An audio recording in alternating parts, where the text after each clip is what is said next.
17th season of MPL Philippines is brought to you by the following sponsors. Infinix, the official gaming phone partner, the power behind every Madlang gamer. Smart, the simply reliable connectivity partner of the MPL. Our partner in esports, Clear Men. And our strategic partners, TT Racing, Ferry, and SIP. Don't miss any MPL action by following our official Facebook and subscribing to our YouTube channel. Follow MPLPH on TikTok for more content. Experience the lakas ng Pinas of MPLPH Season 17 live at Victoria Sports Tower. Grab your tickets now via the official MPLPH website. MPL Philippines is monitored and supervised by the Games and Amusement Board.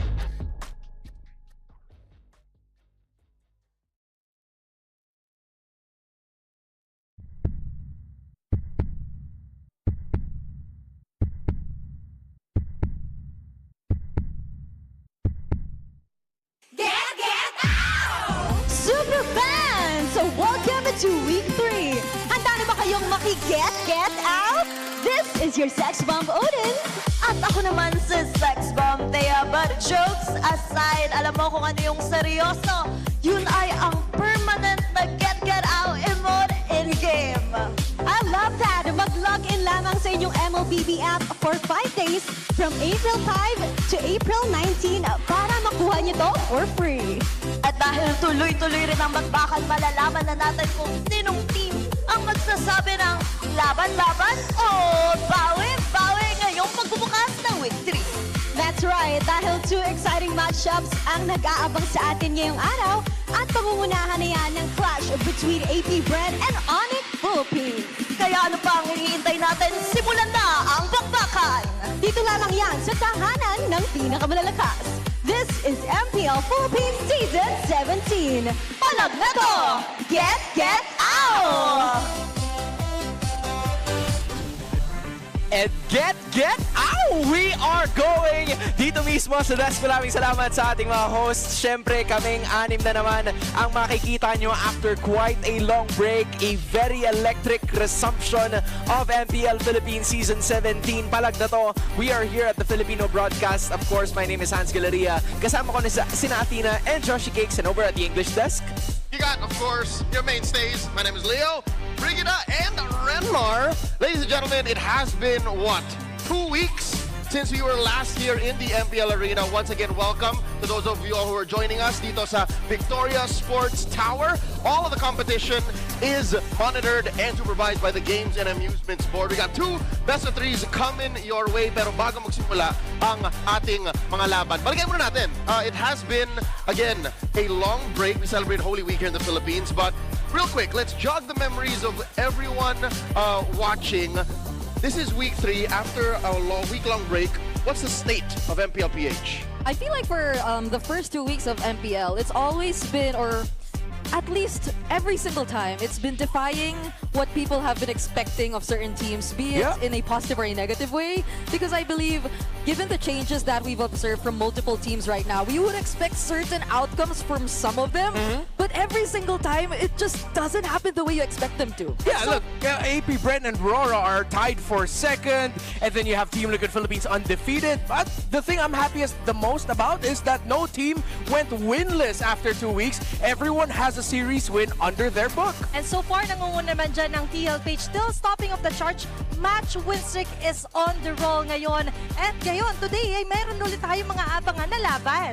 We're looking at ONIC Philippines and APBR on our very first series. Both of these teams coming from a loss mula doon sa nakaraang linggo na laro nila. And now, kailangan na ng bounce back factor. And on the other hand, you also have Team Liquid Philippines going up against Smart Omega. There's a slight reunion there. I wonder how Perks tends to develop kasama itong barangay over the last 2 weeks. Pero syempre, facing off against former teammates, marami tayong maabangan sa araw na to. Pero bago magsimula ang discussion about that matchup, again, Liquid, leader of the pack right now, the defending champions, going up against Omega, who have yet to find their footing, really. Let's snap back into the matchup at hand. You'll see it here, upper right corner of your screens. ONIC PH versus APBR. These 2 teams are led in the jungle by 2 very talented athletes. Yan ang pinakamalakas na suyo ngayon. That's James Banks going up against the strongest suyo in history, I think that's King Kong. Yeah, I mean, statistically, you could say King Kong is up there, but James Banks definitely doesn't fall behind. Nakita natin during the first 2 weeks, this guy really didn't break his promise. Last season, sinabi niya before they were eliminated na parang, bigyan niyo pa po kami na isang season, babawi kami, ipapakita namin kung ano yung kaya namin gawin. And look at him now, he's one of the best, if not the best jungler to ever use the Suyo here in Season 17. Yeah, James Banks, I think, has scored 2 or 3 maniacs with the Suyo. That's around 10 to 15 kills just with one hero alone. And after playing that hero against Liquid last week, Liquid did not give it back to James Banks and APBR. He's the only one in the league who really builds King Kong with a Sky Piercer. Who does that? Pero wait lang, Suyo with a Sky Piercer. Yeah. Yeah. He is playing against the best in history, the M6 World Champion, King Kong. Come on, back me up.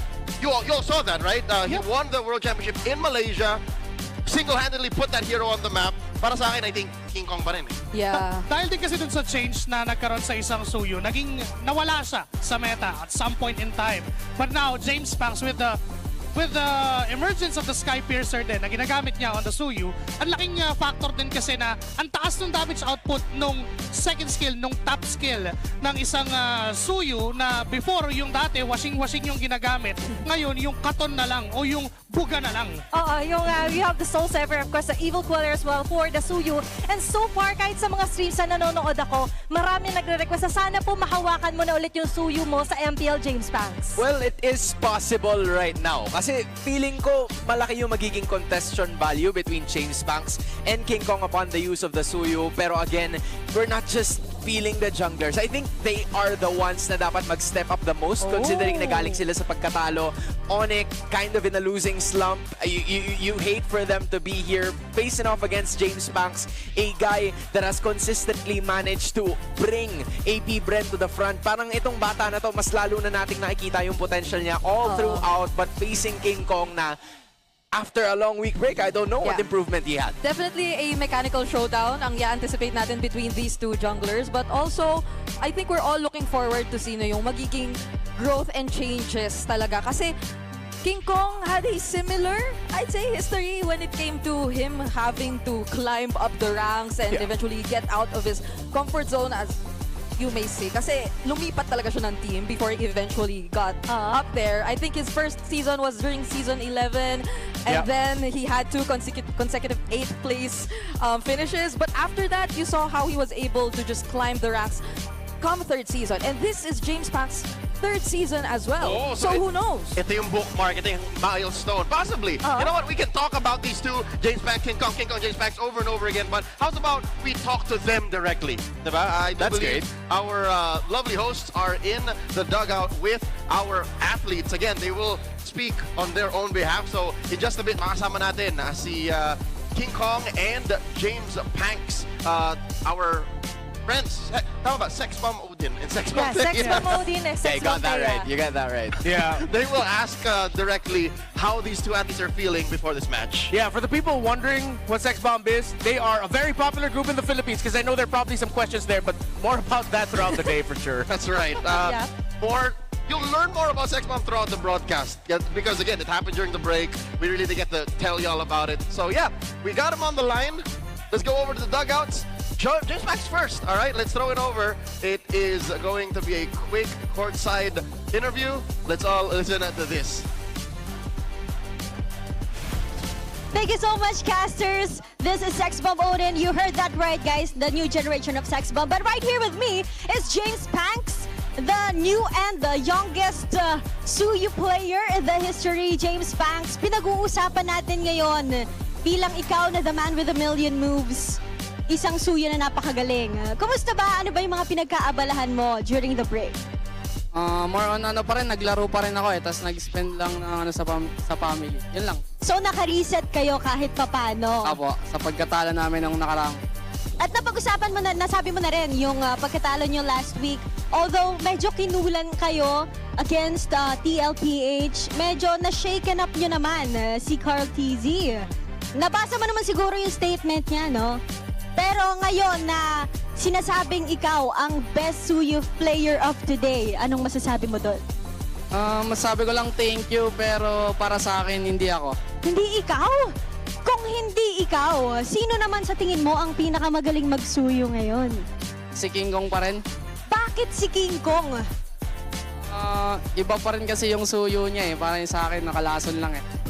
Parang hindi naman, James Banks. Ilang beses ka na nanlason. Magaling yung suyo niya, pero magaling ka bang manuyo? Oo. Yan. Parang doon ka ata lumamang, James Banks, no? Okay. So, gusto lang din namin itanong, bakit ka nga daw ba nagsa-sky piercer gamit yung suyo? Pinaka-answer ko lang po dun kasi malakas kasi si Suyo manglasit eh. So high chance talaga magka-stock yung Sky Piercer eh. Kaya ako lang talaga siya naisipan ni item. Talaga. So para sa'yo talaga yung kailangan ikaw yung makadamage at makalast hit. Pero kausapin din natin yung sinasabi mong mas magaling sa'yong magsuyo. Kasama dyan si Sex Bomb Thea. Kayo naman muna. Oh, then here on the other side is the Sigma jungler of ONIC PH, of course, King Kong. Ngayon sabi ni James Banks, ikaw pa rin daw yung pinakamagaling na suyo player. Ano naman masasabi mo na meron kasing nagsasabi na siya yung best player ng suyo ngayon? Ano masasabi mo doon? Hello, mic check. Mag-agree ako na siya yung pinamalas magsuyo pag nalegan na ako ng suyo niya. Pag naleega ng suyo, so mamaya ba makikita natin yung suyo? Sa tingin mo, hindi ba siya mababan? Depende kay Coach Hayes, siya bahala. Tapos, kumbaga sa best suyo player ba, sa tingin mo, ano yung edge mo kasi sa kanya? Ano yung lamang mo? Yung suyo ko, nag-uwi ng trophy sa Pinas. Yung suyo ni King Kong nag-uwi ng trophy sa Pinas. Ano naman masasabi ni Don Odin? Thea, parang hindi papayag si James Banks dyan. James Banks, yung suyo niya daw nag-uwi ng trophy sa Pinas. Anong lamang ng suyo mo? Umuwi lang din kami ng masaya eh. Umuwi lang sa bootcamp ng masaya. Okay. Ayan, nakikita ka ngayon ni King Kong. Anong gusto mong sabihin sa kanya ngayon? Good luck, King Kong. Galingan natin pareho. Alam mo naman na tagal na kita gusto kalaban. Wow! And King Kong sabi sa kanya, kayo daw nag-uwi ng trophy, siya umuwi siya na masaya. And good luck daw sa game mo. Ano naman yung message mo ngayon para kay James Banks? Message ko sa'yo, James.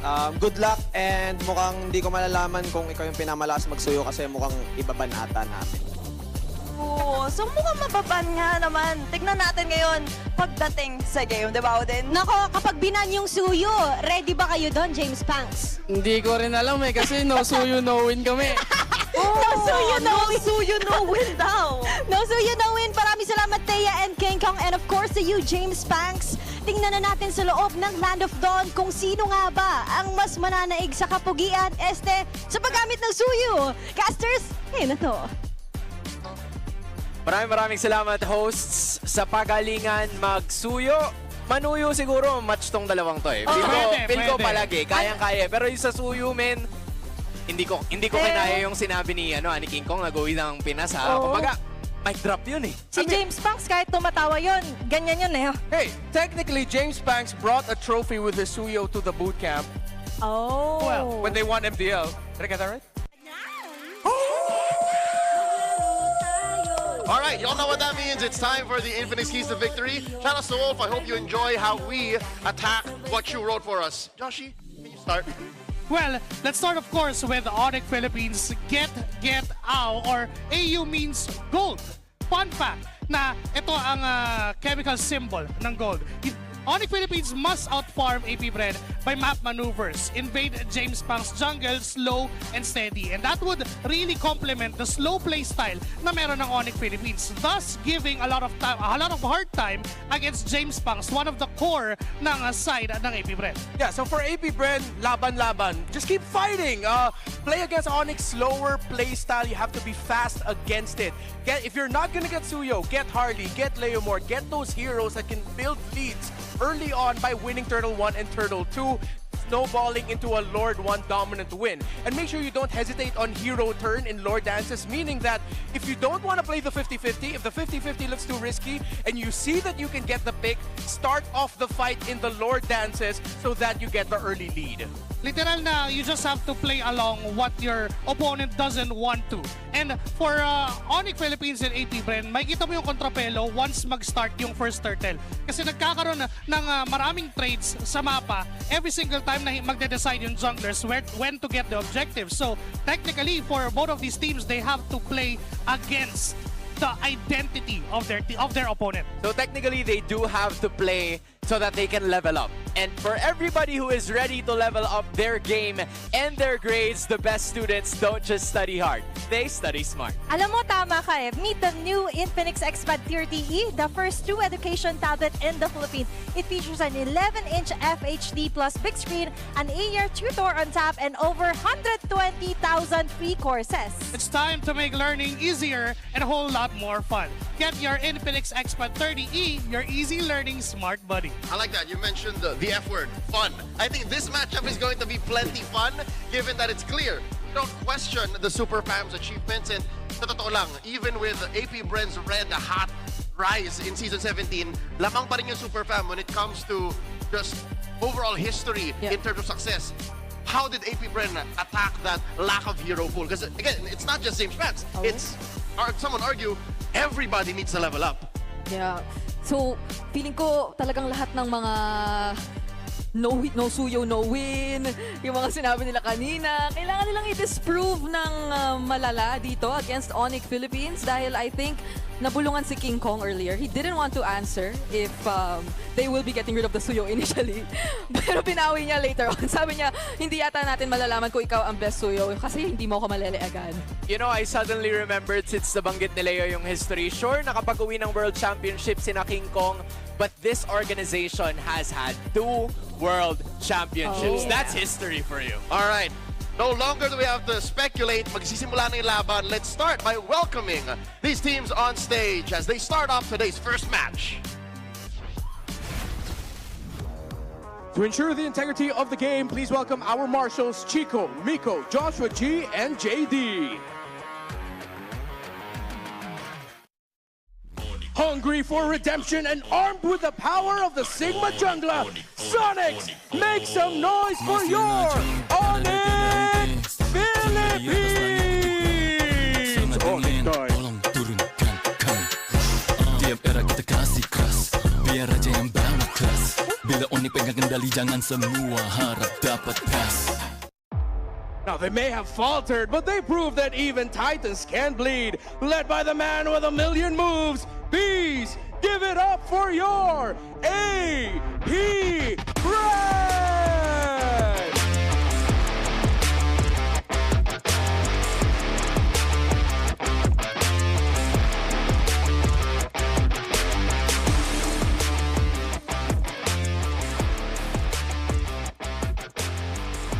Of course, please welcome our head referee, the Chop Master, Sid.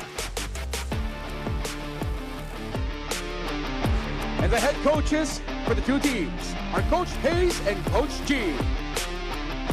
It's the strongest Suyo of today versus the strongest in history. Super fans makingay! Ito ang unang laban sa Week 3 ng MPL Philippines Season 17! First up, let's talk about the Super Fam. It seems like today they are fielding none other than Kirk. It's going to be Kirk this time, which I feel is going to be very crucial in terms of how they are going to attack their keys to victory, which is out-farming APBR by map maneuvers. They'll need Kirk's help, especially in executing that. But more so, I guess it will be a bit more targeted towards James Panks and them being able to limit his movements through that. Jimmy James has a lot on his shoulders, but I've heard online people want to see more from the silent Shizo. Yeah, Shizo really needs to step up and make his presence felt here, considering the Safero isn't really that guy to show up right away. He'll show up when you need him a little bit later in the game. That's sort of like the reflection of the slower ONIC style today. But KLVJ versus Kirk is the matchup I'm so excited to see, because those two will speed up this game. You mentioned map maneuvers. Ho-ho, Kirk has to be ready for the maneuvers of KLVJ. KLVJ has been playing in the MPL MPL since Season 2. One of the first back-to-back champions. Took some time out to play in Singapore, to play in China, and now back on home soil. Some people say, just give him a playmaking hero, and that's already an automatic win. Whatever everyone else has, again, trivial. Yeah, that's why I'm hoping we get to see, or we get reminded of why he was called the Kirkitect in the first place. Yeah. Because this is where he needs to show off those playmaking capabilities, those disruptive attempts against AP Bren, because they've had such a steady execution of their early game in their past games. And ONIC, it's weird to say, but they're the ones who have to match that. Well, before the match begins, let's check in with our players and listen to this smart 5G ping test. Ya, kinakabahan ako, ya. Patry nga ako ng ano, ya, ng relo nyo. Marinig yung heartbeat ko mamaya sa laban, tol. Ilan ba normal na heartbeat, pre? 60 na? 70. Pag 30 rin sa'yo. Pag 400 ako. 180 pala, 180. Makikita yung heartbeat ko. Kinakabahan ako yan, nasuot ko na yan. Makikita na lang buong ano, kung kinakabahan ako or dead ma lang.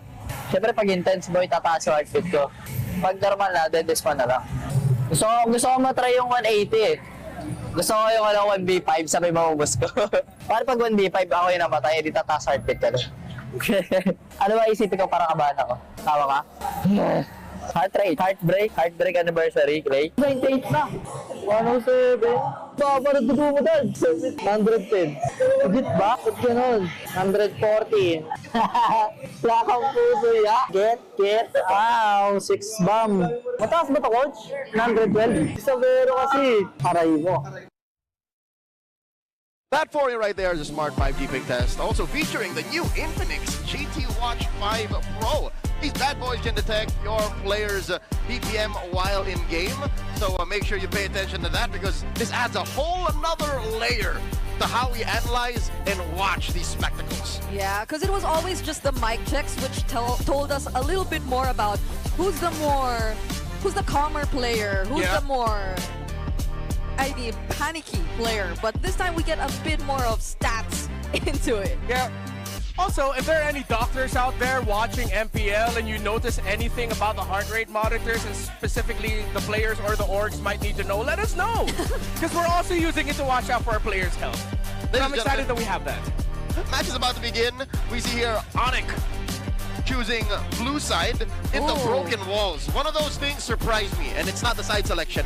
What are we doing? Why are we jumping into broken walls to begin? And wasn't this something that AP Bren also used to do? Yeah. It was the priority on the broken walls for first map. Yes, and after revisiting the VODs from week 1 and 2, it's because the teams that have the more prolific rotating EXP laners, they want either broken walls or they go for expanding rivers. Of course, with the rivers, it's easier for them to maneuver through even through the jungle using the river increased movement speed either back or forth. But really, the broken walls, you're going to be seeing a lot of aggressive lane cuts.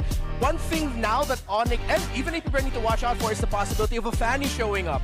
Remember, Fanny on broken walls, good because you have newer avenues of entry and newer angles to cable through. So if it's not going to be the Suyo we're getting, maybe ONIC might want to use that knowledge to bait AP Bren into forcing James Banks on a Fanny, a pick that we've seen in PH can actually struggle more often than not. Or if it isn't the Fanny, a similar hero, which could be a bit of a throwback again.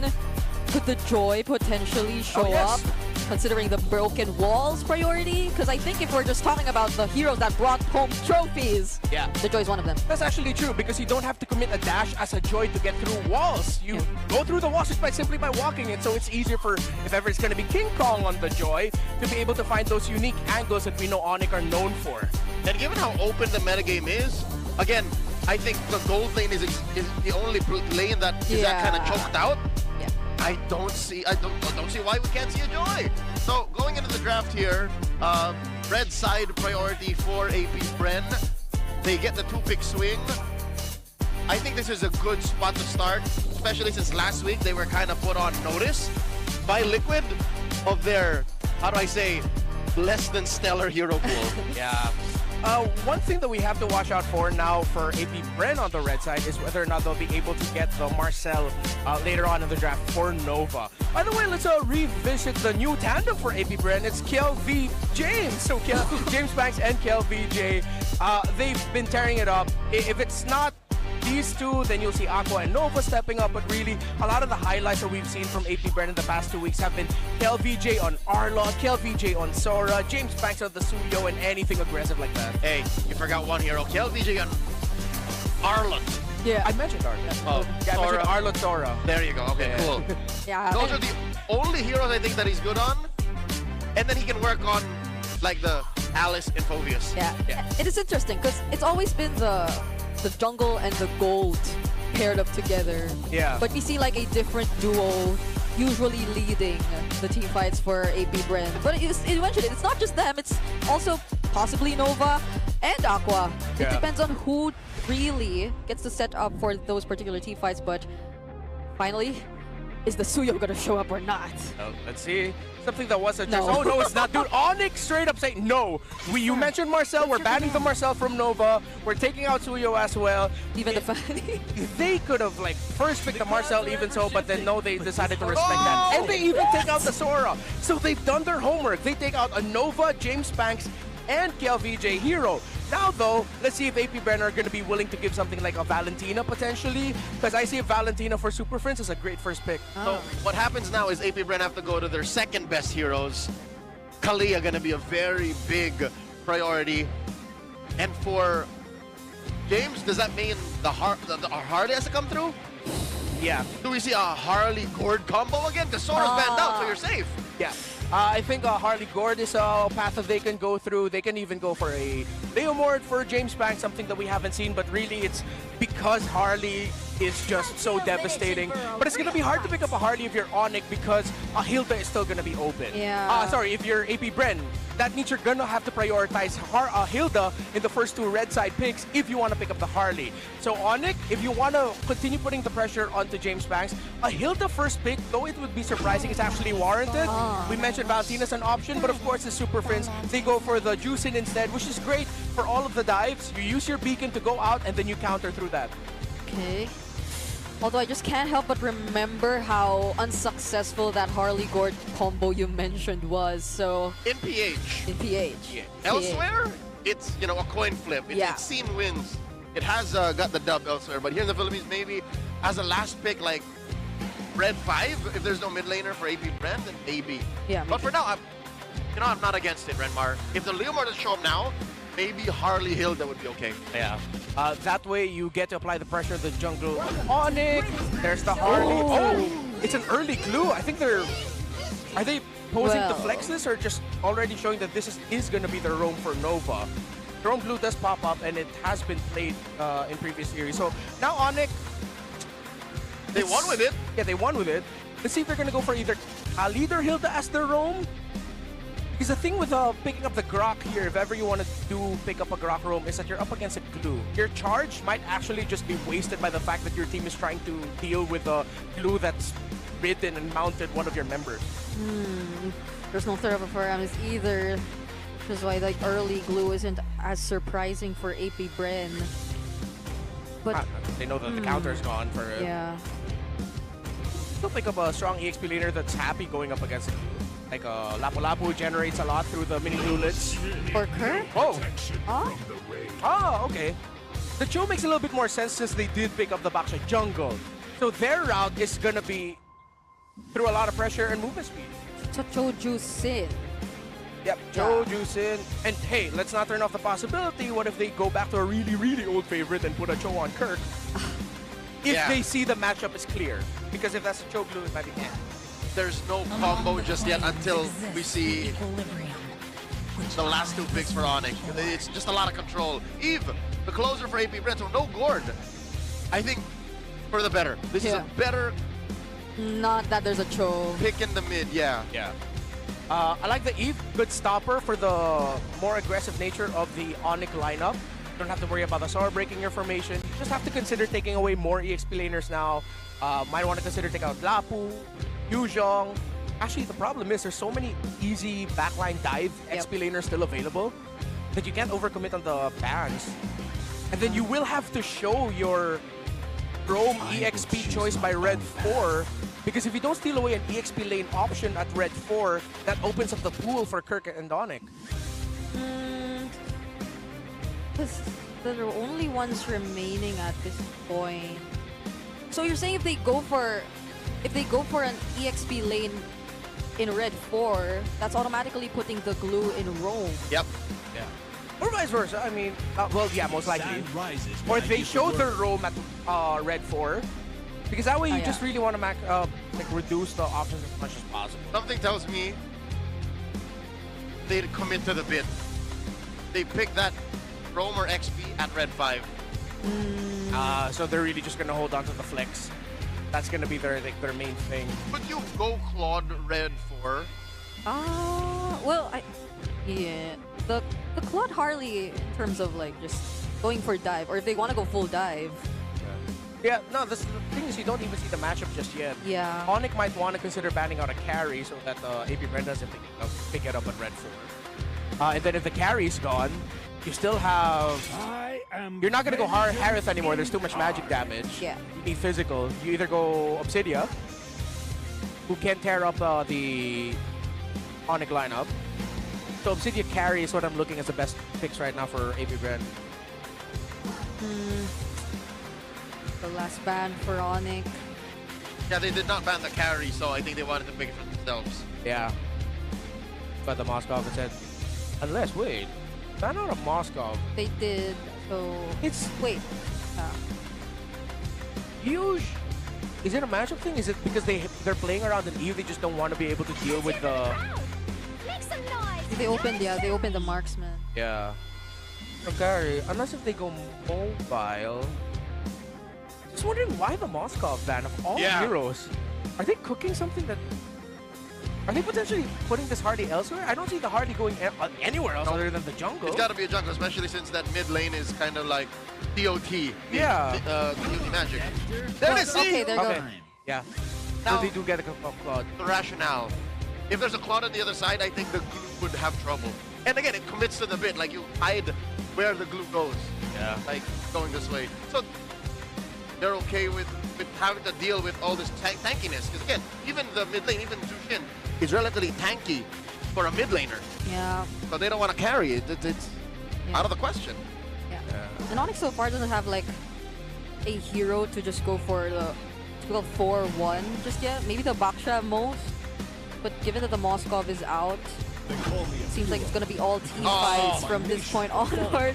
Okay, I didn't want to mention it, but word on the street is Usajin is the best gold laner right now, especially in the 2-week break. Okay. Yep.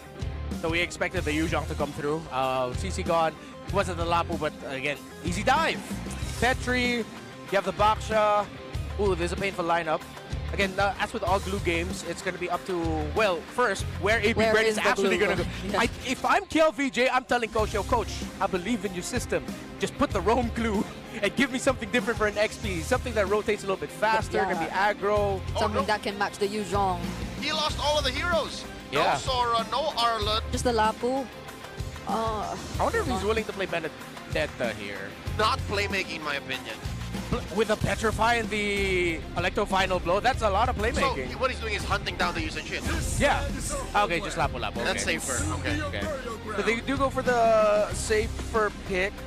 The Hardy can snow up pretty fast. The Cloud will take time. The other side, you have the YSS. I think it's because every time I see a YSS, it's always just a wildcard gold lane pick to me.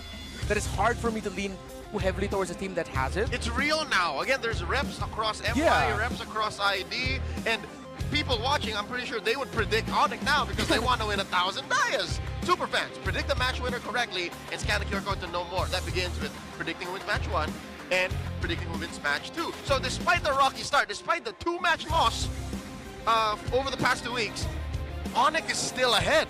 ONIC still has the fans on their side. Yeah, and it's also probably because they've had enough information to work with, knowing what the strengths of APBR are. And we're actually seeing APBR field a slightly different lineup compared to what was really working for them in their past few series.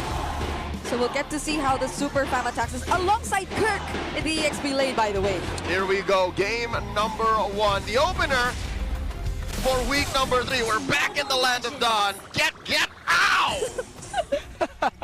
It's good to be back. I'm going to be looking at how King Kong and ONIC are going to be playing their rotations with this Baksha. Because if you're going to play the Black Baksha into the Harley, it's because you want to rotate fast. Oh my goodness, that was an early flicker from Aqua. Oh, he's not stopping. Huh. Yeah. Okay, now they're invading into the green. It doesn't look like James Max is going to get it. Yeah, exactly what we were expecting. Another flicker used! Yeah, exactly. Map maneuvers. Yeah, that has to be the play here for ONIC and how they go up against this Harley. Invade, that's 2 green camps up top, stolen away by ONIC. James Max was able to get his orange, but he got his purple, so now he's going to be slightly delayed in terms of the EXP up against King Kong. No way, James Max. Whoa! Now forces out a flicker from Super Prince 2. Okay, that's a lot of action happening in the mid lane. Back to Shield Unity is actually going to land, but the Cyclone Eye is still going to help King Kong. Hat trick? Hey, he finds Super Prince, but it's not going to be enough.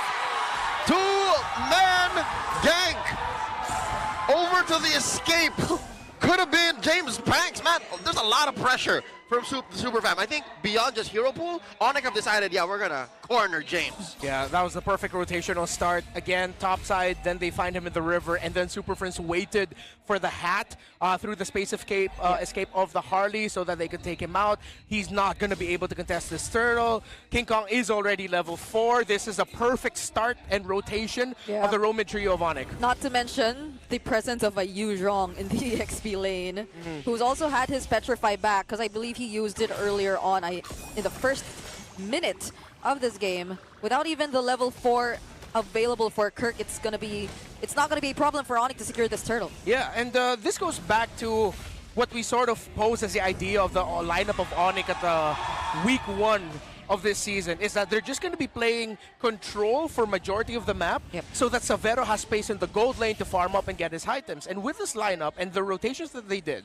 the fact that they got their first turtle, they're already achieving that. Yeah, that's plenty of space. You can see for Savero right now in the bottom lane. No rotations just yet even. It's always been here in the mid lane. And the beauty of this all is they got 1,000 gold up with relatively low effort. Again, most of the action happened in them beating up James Banks, stealing his lunch money in the first minute of the game.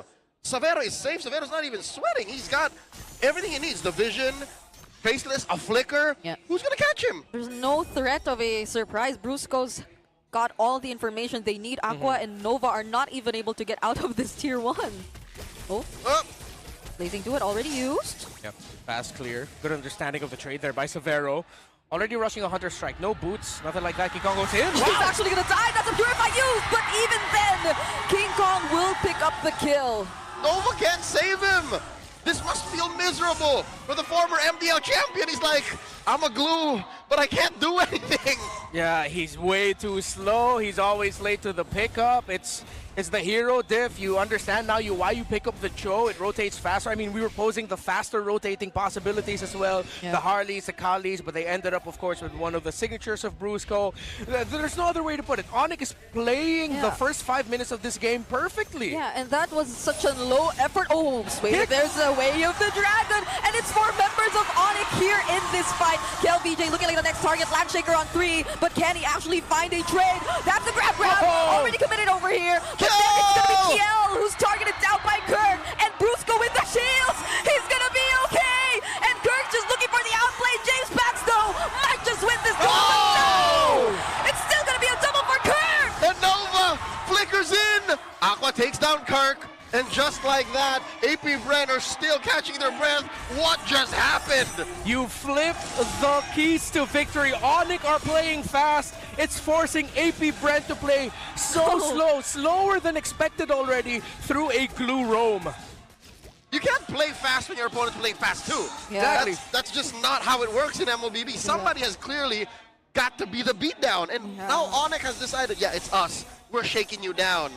They're literally the big kid who had a growth spurt too early, and APBR are that skinny kid with chronic allergies. No, because I can't fight. Most of their early rotations didn't even require the trio mid to be part of it too. It was mostly just King Kong constantly trying to deny Shizo of being able to farm. And now we're seeing almost all 4 members try to work this. Oh, Kirk though. Oh. Okay, that's a... Okay, that's something at least for APBR, but they had to commit ultimates for that. They committed the Deadly Magic and the Real World Manipulation just to take down the Yuzhong. Yep. This should mean KLVJ push up top. Is Brusco gonna get there in time? No, he wasn't able to clear it up fast enough. They'll be fine. Again, ONIC are putting on display a type of lineup that we haven't really seen as much in the current metagame. It's a box breaker. Yep. They're literally all capable of denying APBR any ground. And we haven't seen a big 5v5 fight just yet. How likely is that even to happen? Yeah. Not now that AP Bren's very hesitant to even get out of their turret, though. Yeah. Although despite everything that has happened, it's only a 600 or 700 or so gold lead for King Kong compared to the Harley. It's not as bad as, like, let's say 1,000, 2,000 already. It's a cursed helmet prio. Yes. Yeah. I don't know what the mindset for Nova is, but Renmar, consider this. That's a Baxia. He is okay being below to the ground. A lot of the resources are going elsewhere. That's where a majority of 3K is. Severo, clean push, clearly ahead of the curve. Nothing on the map yet for AP Bren. And that is the snapshot of the story of AP Bren's game here. Yeah. It's that before 7 minutes, before 8 minutes, they've already lost their tower in mid, and you didn't even need a fight to lose that. It just happened. It just happened. They were like, okay, I'm sorry, there's nothing we can do anymore. Yeah, and they even took out Aqua's flicker. Yep. It was just a preemptive flicker, but Brusco didn't seem to even want to use the Way of the Dragon. Hey, story of the game. From the first minute, Aqua had the flicker. Yes. So expect this to go over and over again until, what, the back of the camel snaps, but where is that going to happen? They jump on Aqua Nova here. That was actually the Petrify and the knockup used just on Nova. They knew they had the capability to take him down, and now it's KLVJ all alone fighting up against 4, using the flicker as well. Landshaker doesn't land, but ONIC, they just really wanted the kill on Nova. Yeah. AP Bren with I wouldn't say it's a win, but at least they were able to get something out of it that KLVJ didn't go down. If KLVJ went down there, that is 100% a win for them. But the thing is, they had to commit so much resources, they can't defend the second tower anymore. Free one for ONIC. Suddenly, it becomes big ONIC win. And it's just too much. 5,000 up now. ONIC are bullying AP Bren out of even thinking of a contest. Oh, no. Nothing. That AP Bren can do. Because look, you know how bad that bottom lane fight was? Yep. AP Bren had to spend battle spells or just to not die. Yeah. Just to, it's not even to push ONIC back, it's just to be able to get home. Yeah. James Pax doesn't even have his full second item yet, the Genius Swan. He had to rush concentrated energy. And even when he used it on, or even when he tries to use his Deadly Magic on King Kong or anyone who tries to walk up front, I don't think it's gonna be worth it. The fight is split up. Severo was actually caught here by both Kirk and now Nova actually finishes off the kill. KLVJ though, will he get out of this alive? That might have actually been a really good pickoff from AP Bren. That is how AP Bren pulled themselves out from sure defeat. Yep. They don't hold a box. They were pretty liquid about it. Yeah, credits to Nova. He committed the flicker just so he could get to Severo. I don't think even the rest of ONIC expected the Clue to use that maneuver, which is why Severo is now just sitting there telling his team, guys, I'm sorry, but he flickered on me. If he flickers on me and everyone else is already diving forward, there's little that Yi Sun-shin can do against a Clue that's so aggressive. Okay, good news for the Bees. Watching in the arena and at home, there is a silver lining. There's a little bit of a heartbeat still, if you get my drift. Yeah, I think the duo we're seeing right now was, or the duo we saw right now was Nova and Kel. They're just going full commit in order to take down Severo. Yeah, sometimes in life you really just have to show that you are fully committed into this. Like, you're not going to suddenly back out.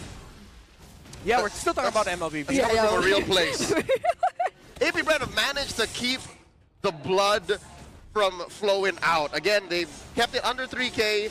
It looks like they're making ONIC think twice about taking this Lord. No blitz anywhere soon. James Panks taking the Y brush. KLVJ2 soft reset on the Lord. Yeah, problem is Shizo's not here and Shizo barely has items. Conceal, used by Brusco! But that was an off-angle kick. It's gonna be enough though, just to zone out AP Bren. I just want to say that animation looks so funny because it looks like Cho kicked Patrick in the butt. He was just up there, it's like, oh no. Oh no. Oh no. Oh no. Yeah, so going back to Shizo's progress right now, he's still on the Swift Crossbow. So he didn't go for the route of Swift Crossbow into DHS, Golden Staff, and then you complete the Corrosion later. He had to rush DHS and Golden Staff and he still doesn't have his third item. While Savero is very happy with the farm, he's 2,000 up compared to Shizo's Claude. Yeah. And I think there's one more step for Shizo after this. The Sea Halberd. Yes. There's a lot of armor, a lot of healing from ONIC. So once that happens, after he builds his fourth core item, then maybe APBR can breathe. But for now, they are still just barely keeping their heads above water. Lord defense down bottom. Fair enough, they have a Holy Shield still up for maybe a minute, unless that wave comes crashing down. ONIC are just like sharks, they're circling around. At least there isn't any flicker available for Brusco just yet, but it doesn't have to come from Brusco. It can even start with either King Kong or Super Friends if they wanted to commit, but respecting that there still are Holy Shields available, we might have to wait a bit more. All right, fair enough, they got to use it. It was a minute until it was going to expire naturally. Top lane, they get to keep tier 2. Yes, they do. Yeah, but that's a hair's tickle away from falling down. Yeah, that's all it's going to take. It's Why would you laugh? It's going to be something in the wind. Okay. That was all you, Brigado. Okay. Okay, so King Kong even has the Chastise Pauldron, yeah.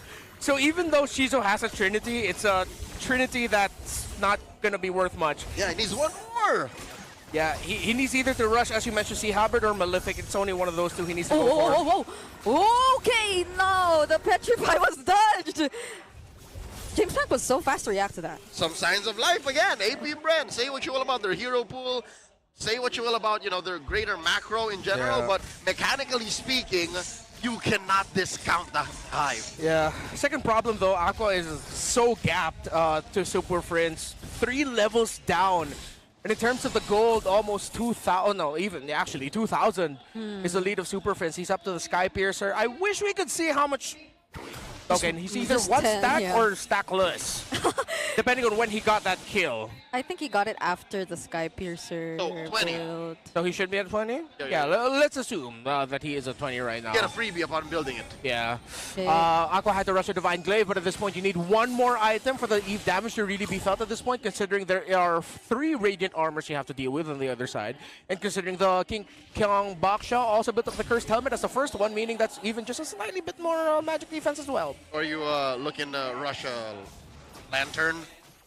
Yeah. Look at all the HP over there. Yeah. You're going to need the magic version of DHS. Oh no, Nova's pants, bro! He's fine. I thought he was going to wedgie him.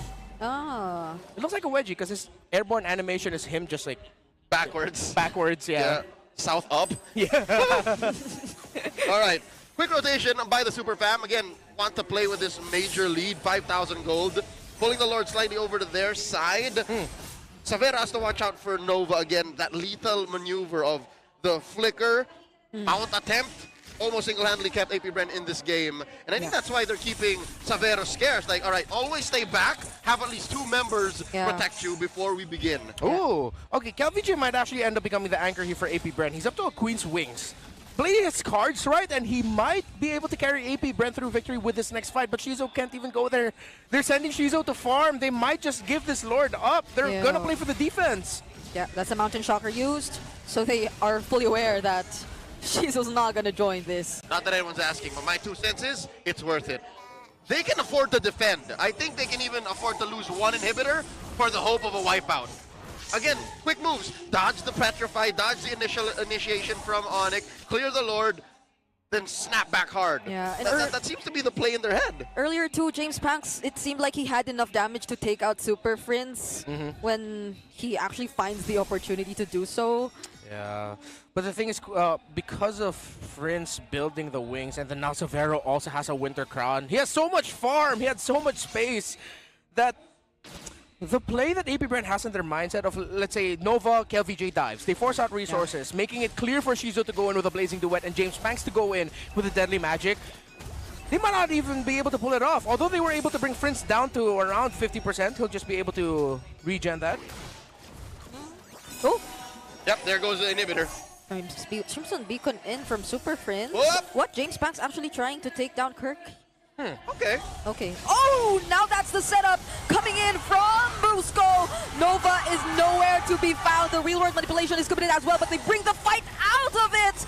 Black Dragon form coming in from Kirk. They're not gonna force the fight anymore. Not when that turret's still up in mid. Okay.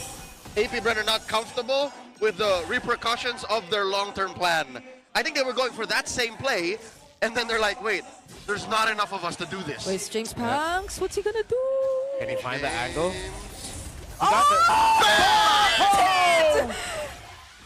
What is going on? Now it's all APBR going for the chase, but without the blazing duet, ONIC just gonna run away. That was just two very slick and elusive cores taking down two from ONIC. Beautiful play by James Panks, and Shizo with the follow-up as well. Severo couldn't do anything. He went down way too quick. Yeah, you want to keep Severo's scars, but who would have expected James Panks to come from that Did he angle? not have enough time to winter crown, or was it off of cooldown? I'm thinking maybe it was off of cooldown because he could have winter crowned that. There were enough seconds for him to. Yeah. So he just got bursted. Yeah. Maybe he just didn't have it up, but I don't remember him using it at the last engagement, or I might have missed that interaction. So now, it's unfortunate for Severo. The two deaths he had is on the backs of just great individual play. The first one was Nova just showing up with a flicker. The second one was literally James Panks coming out of nowhere that there's no, like, I'm sorry, coach. What can I do when the Harley has full bursted me and I don't have my Winter Crown? Apparently, we're just assuming here.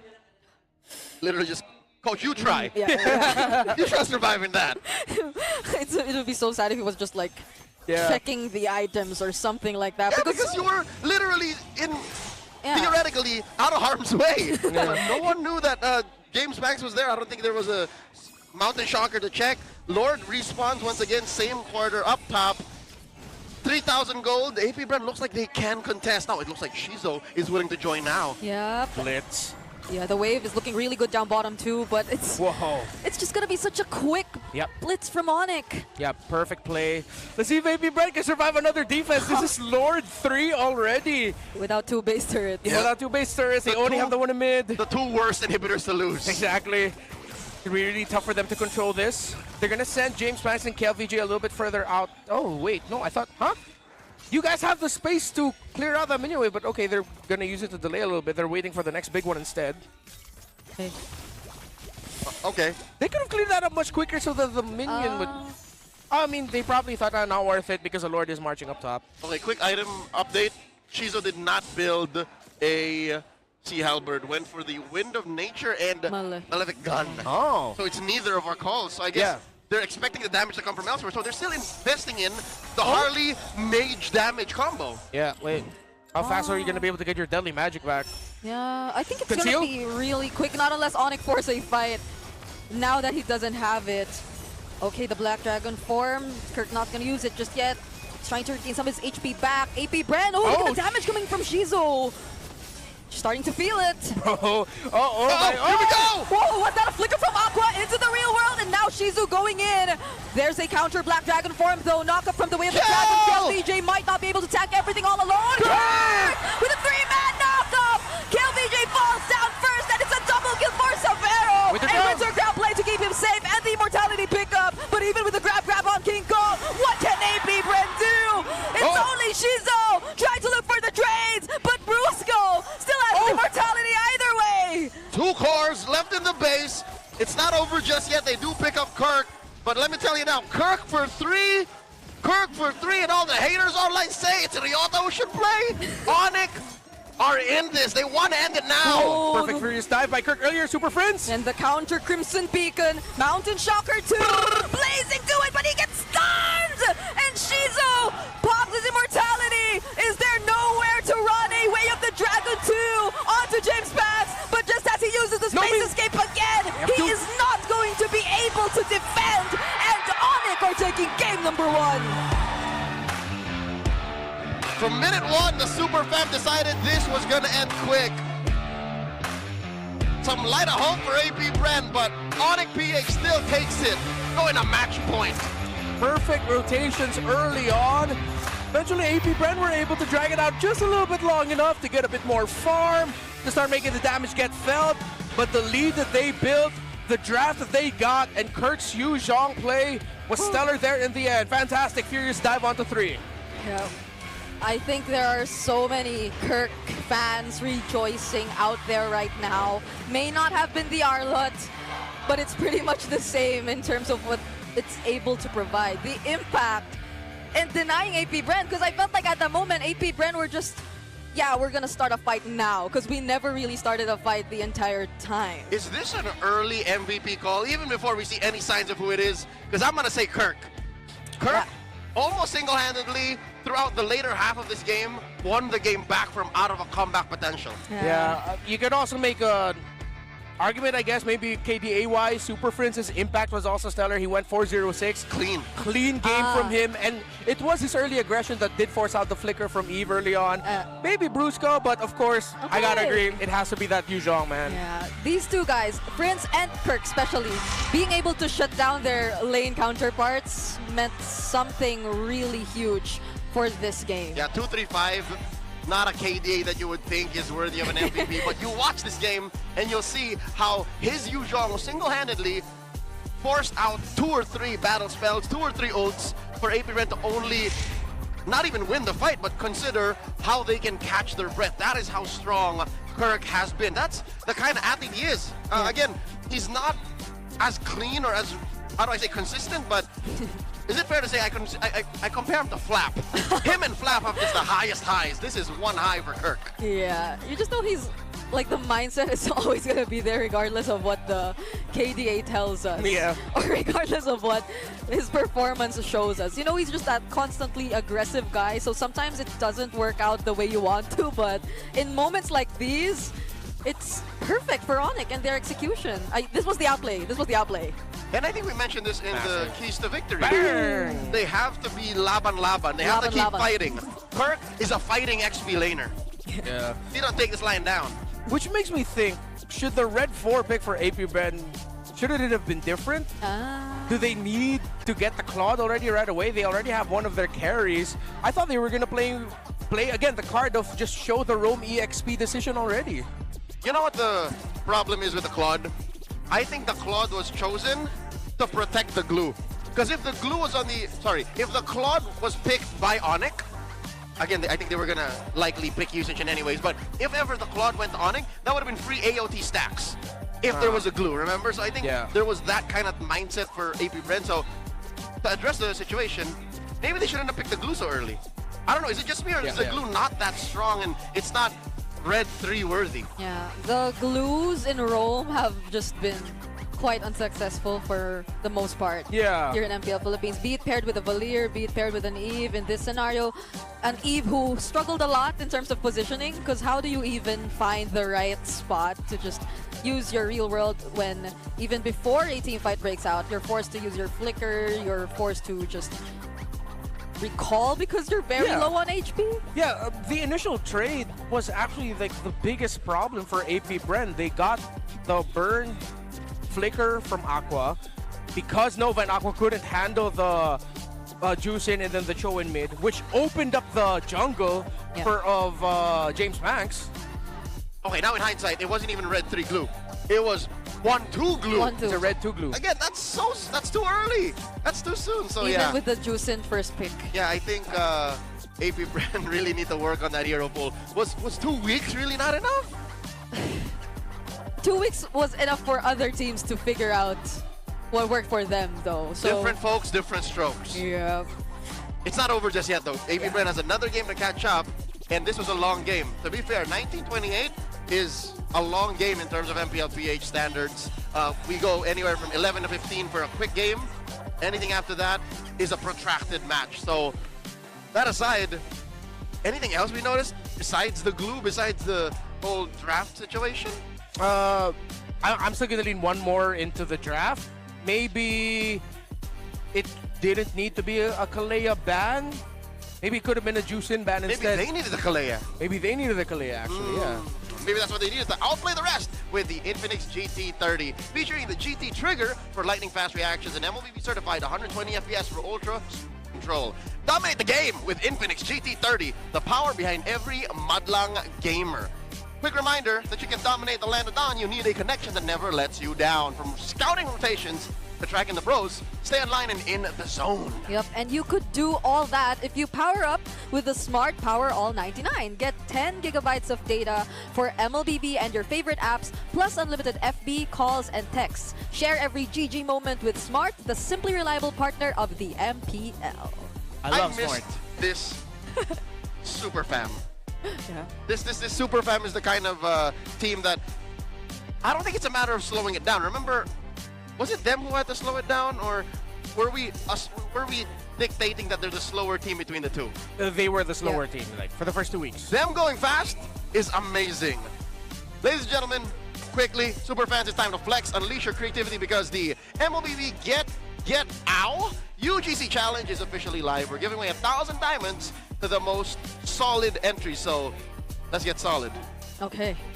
I think it's a very simple choreography. If you were to ask, it just requires 3 movements, hand movements, so it's very easy to learn. And there are also 3 ways to win. Show off your peak ouch moments in the gameplay challenge, slay the game with your outfit check transitions, or bring that energy to the Halukay Ube dance challenge. Just post your entries with the official hashtags and you're in.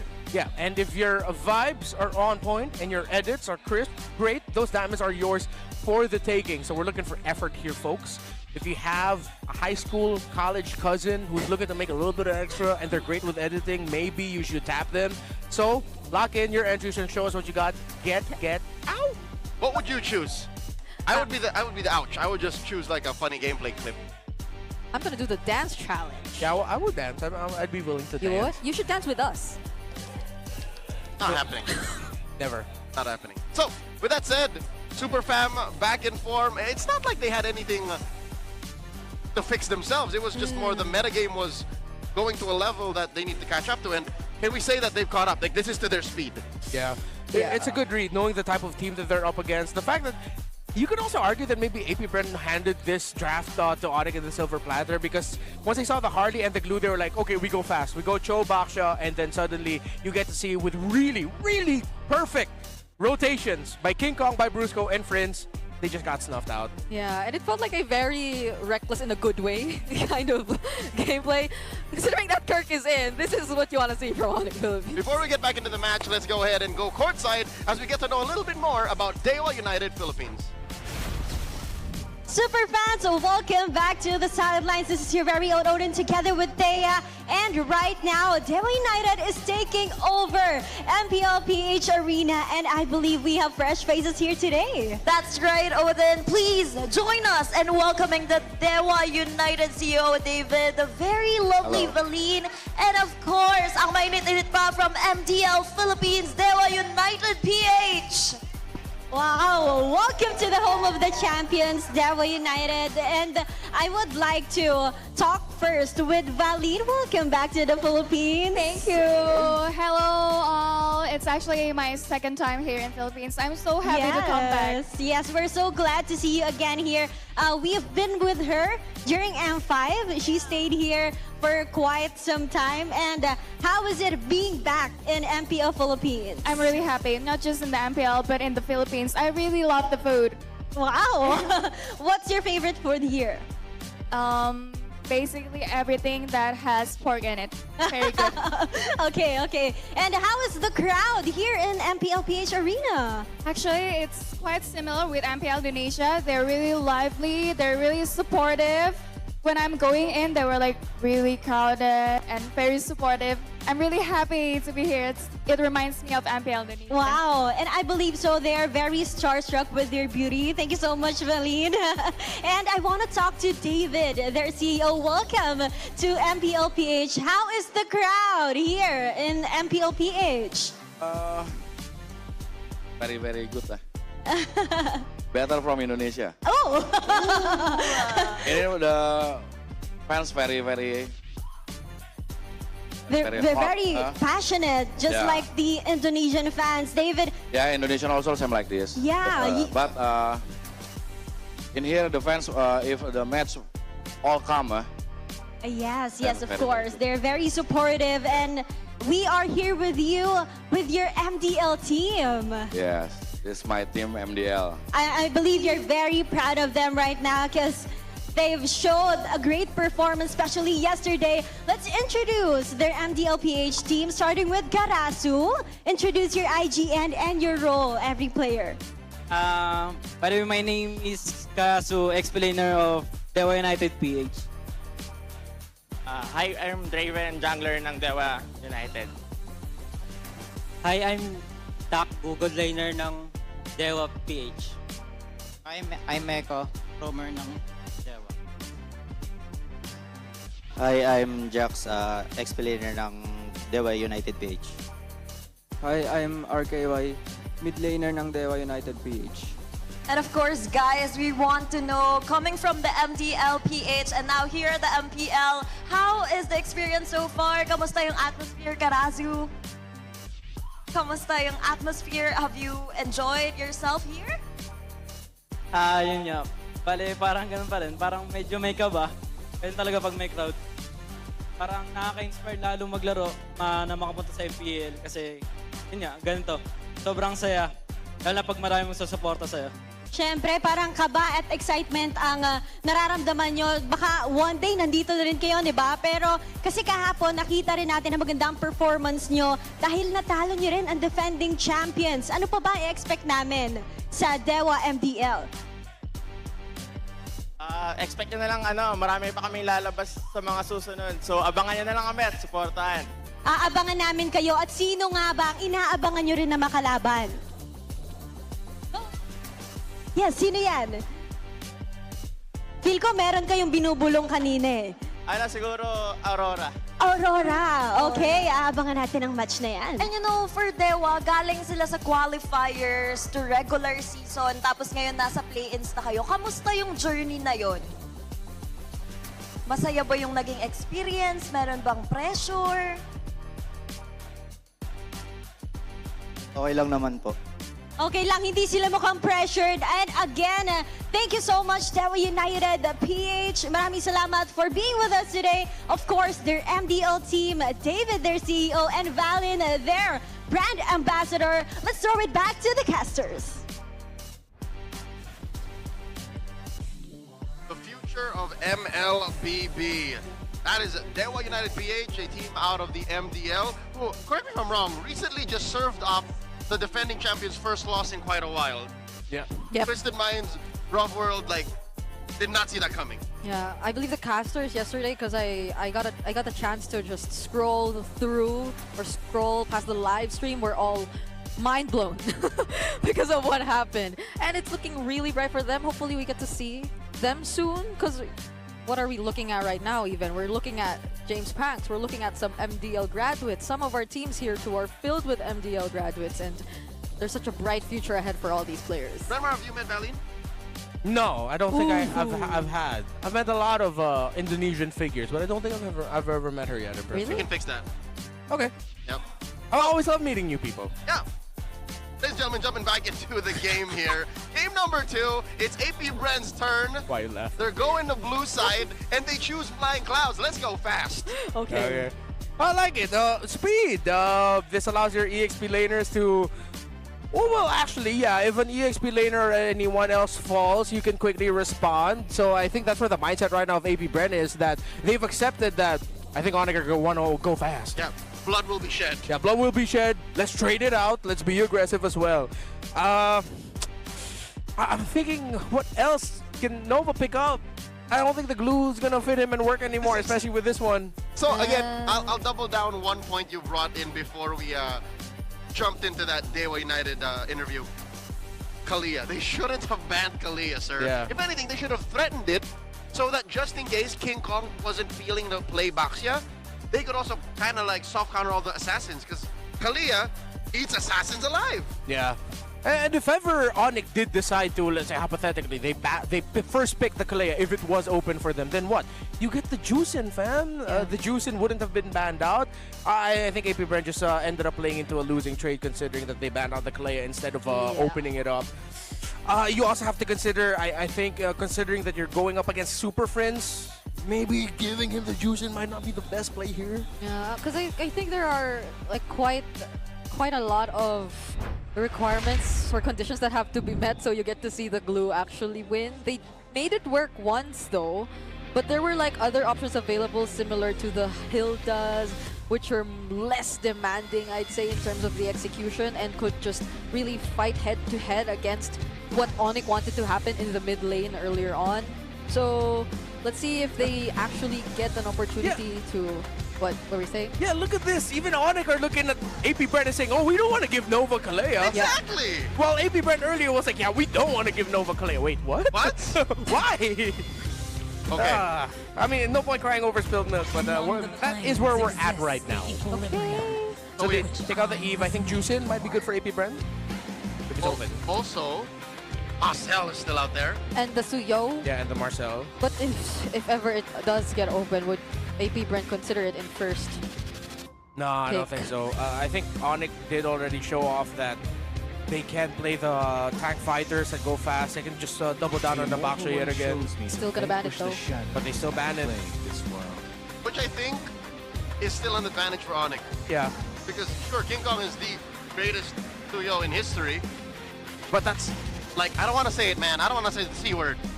But it's a crutch for James right now. Wow. And then considering that you also have to think about the Harley, because if the Harley shows up, then that's actually going to threaten Nova, who's been prolifically more known as the artillery type of mage, the Eves and Farsas of the world, the ones who really want to stay in the back line or have bodies around him. Yeah, Aqua. Yes. Oh, who did I say? I'm sorry. Nova. Oh, Nova. Oh, excuse me. Because they're the duo. It's okay. Yeah, I meant Aqua. Well, you know, tomato. That's not what I'm saying. They don't look super. They look very different. This is not a Sean Nosha situation. No, okay. No, not at all. I have zero excuse. Freya gets taken out by AP Bren. So, Zushin confirmed to still be at least open. Marcel confirmed to be open. Do you go blue one Harley? Is it that in the map? Right now, I think you rush Juice in. If ever it is going to be open for you. But then there's going to be a lot of threat. The side of ONIC. Valentina's there too. Yeah, because even now, like, let's say they pick up Juice in. Because the Sora is actually open. Yeah. Oh, also, there's so much open. So if ever the Sora is left open, you're going to have to consider a Valentina first pick for Aqua. Yeah. I think it's a good idea. No. Okay. No, I think still Valentina, maybe not blue one. Okay. Still a strong pick for either team. Yeah. So what? You don't pick up a mid laner yet, and then leave ONIC up to the option. Because if ever ONIC do end up getting the juice in again, and then AP Brand get the Valentina later, they're gonna be playing for it as okay. It's because we want to block potentially big ultimates. This is tough because you can go Valentina now, then ONIC just totally ignores it. Or you go Marcel now, and then Valentina goes. Then ONIC goes Valentina. Yeah. I think Valentina might be the safest. Oh, I mean, juice in also. Okay. Okay. Let's see if anyone's gonna be willing to pick up the Marcel in the first. Usually the Marcels that we've seen showed up in the second phase. Yeah. Okay. So far, there's only like 2 Marcel teams, right? Yeah. It's AP Bren and TNC. TNC. Okay. In action later on this week, and not tonight, but. Oh, Perks also had one game, I think, but Chapter it wasn't successful. 2. I guess so. Maybe Omega. So Yeah. we'll see. I think Marcel wouldn't be a bad pick. Unless you don't want to pick up the Marcel because you're worried you're gonna just get lifted up rises when I give the word. by the juice in. Okay. It's another Baksha game. Yeah, ONIC understand the type of team that they're up against with AP Brand, James Panks and his Assassins. And usually Baksha's just like a great response for that. You also have Kali too. This isn't even like the Cho where you have a bit more flex factor. It's like straight up roam jungle. Yeah. I love it. This is, again, we've known King Kong for quite a while. He's not exactly a newbie, but there are players who are a little older than him in the league. Yeah. He's growing before our eyes. This is reminding me of the Carl TZ tank jungler era. If they're willing to not go into the second phase without a jungle, if they're willing to go into the second phase without a jungle pick just yet, they can go for Cho carry so that they already have a gold laner that can nod through. If they want to go favorite pick for Shizo, they can go Moscow, but I don't think it's any of that. They're still going to go with the Glue Roam. Let's see how it works with the Juice in, maybe. And then one of the possibilities you mentioned was a Leomord for James Banks in this series, and he does go for that instead. I don't think they're gonna Faramis, right? But there's a chance to. No, they probably won't. Yeah, with the Juice in and the Leomord, you lose a lot of the value real quickly. Yeah. Okay, but maybe, who knows? Still, again... They might even Vexana, it did show up before. Or the Lilia, because... Or the Lilia, that'd be pretty good. Lilia Khalid in the mid, if you just want to like... This is worrying. Oh, yeah. Okay, gonna get Kenny. Still also very good against the glue. Yes. Well, I think it's a wash, especially if Nova just kind of fixates on Super Princess Kimmy. But, okay, quick draft recap here. In the opener of Game 1, that first phase, Jungler got locked in, mid laner got locked in, and the glue got locked in for AP Ren. So even on blue, they're following the same pattern. Matchup deal. I wonder if ONIC are thinking about maybe going for, I don't know, Freya's gone. Oh. Don't you have fighter gold options left? And ONIC are playing on the same wavelength. Look, it's also jungler, roam mid. Yeah. Yes. So roam mid trio priority, and then the side lanes are just left up to the draft of the matchups. But it's gonna be, it's so tough for Shizu right now. Could have been a better chance for him to pick up the Harriet, so the laning could go a bit better for them. But good luck. They took out the Harriet already, and you don't want a similar situation to happen here because the Claude took so much time in game number 1. That's a Khalid, Kimmy, backshove that could just constantly rotate towards the gold lane. Yeah, and if ever ONIC might just also rush the carry at red 4. The Moskov could... Moskov could work. You also, you can't go wrong. Honestly, you can't go wrong with a YSS gold again. But they turned off the possibility of a gold lane CC because they could have gone for double fighters and then just play for the Kimmy as your main carry. Similar to what Aurora does when they have Freya available for Domikite and then Yue gets the Kimmy in mid. Okay. So is it another gold lane ban? They banned the Moskov last. Yeah. No, it was AP Bren who actually banned the Moskov earlier. I think they have to consider taking out a Kirk hero here, but the pool is so wide. There's really can't go wrong at the EXP lane at this point. Either go Lapu, Yuzhong, anything that can just dive, be aggro. Honestly, anything.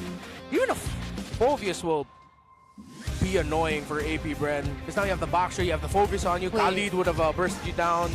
His Arlot's also still available. Oh, they ban out the carry instead of picking up the for themselves. They are Arlon. Because even They're KLVJ plays a mean Arlon. Right, but ONIC picks first after. Yeah, they pick in red 4. And they get, again, I suggest, you know what?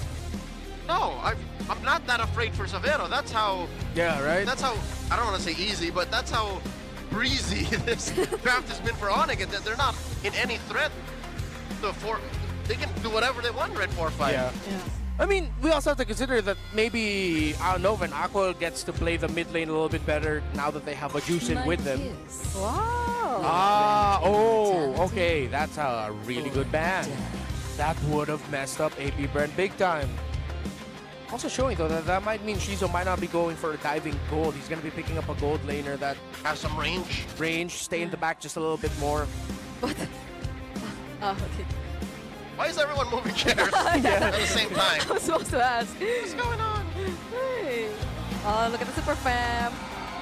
Yeah, hey, the Super Fam always shows up. Super Fam is growing week in and week out. I thought I was killer for a moment. Did you know that they now have a Beyblade X team? Is that true? That's true. Oh, wow. On cam, sitting up front. One of their new acquisitions. The Hive too, though. The what? The Hive. The Hive is growing too. Look at that. Yeah. Because I saved it's a YSS again, man. You can't go wrong with it. That's what I'm saying. Like, they're not sweating it. Can't go wrong with that pick. Nick, you want to play Yisen Shin? Yes, coach. Okay, Clayton, you got it. But could this be another glue roam, though? Yeah, likely it is. Okay, there's the Moskov. They get the Moskov. Dora's gone. And you know what? Maybe it's KLVJ's time to pick up the Yuzhong. Maybe it's his turn. I support that. I'd rather see that than the Arlon. Yuzhong or what if Phoveus? I'm okay with the Phoveus too. But it can be a playmaking hero. Yeah. And early on, ONIC might not have the damage to deal with this Phoveus. So either the Yuzhong or the Phoveus for me. But I don't know why I want like more AO. Okay. Wait. Whoa, it's no roam. It's an XP glue. Eh. Yeah, they XP the glue instead. Wait. We've yet to find out. Yeah. And it is glue XP. Okay. And not what I expected for Kirk, but me too. That's not a Kirk hero. It matches the glue, I guess. No, they're both just gonna be playing for the carries. They're gonna do. A little bit of dead lane sitch there. That's as deadly as it gets. What happened to playing fast? Yeah, I thought. Interesting. They both just end up defaulting. It's like, all right, we're both going to be playing for the carries, cowboy. It's a Mexican standoff in Manila. Okay. It's a Manila standoff. And if we're talking about carries, I think ONIC trumps AP Bren because there's only one real carry for the Hive, right? Yeah, they have two. And then your other carry, the Leomord for AP Bren, is conditional. Either he has an early game or you don't feel him until late game. And the early game is going to depend on whether or not Prince and Bruce go replicate what happened in game 1 again. Here we go. The Hive up against the ropes. The Super Famine match point. Game number 2 in week 3's opener. Okay. Ah, smart. KLVJ knew that Kirk wanted to cut, so he got off the initial spring of damage on him. Yeah. But he's still going to be able to cut this without a problem. At this point, it's going to be hard to maneuver that glue. There you go again. Kimi Khalid in mid as expected. Oh my goodness. PL. Kirk's actually handling this pretty well. 2v1! Oh! He has to go back.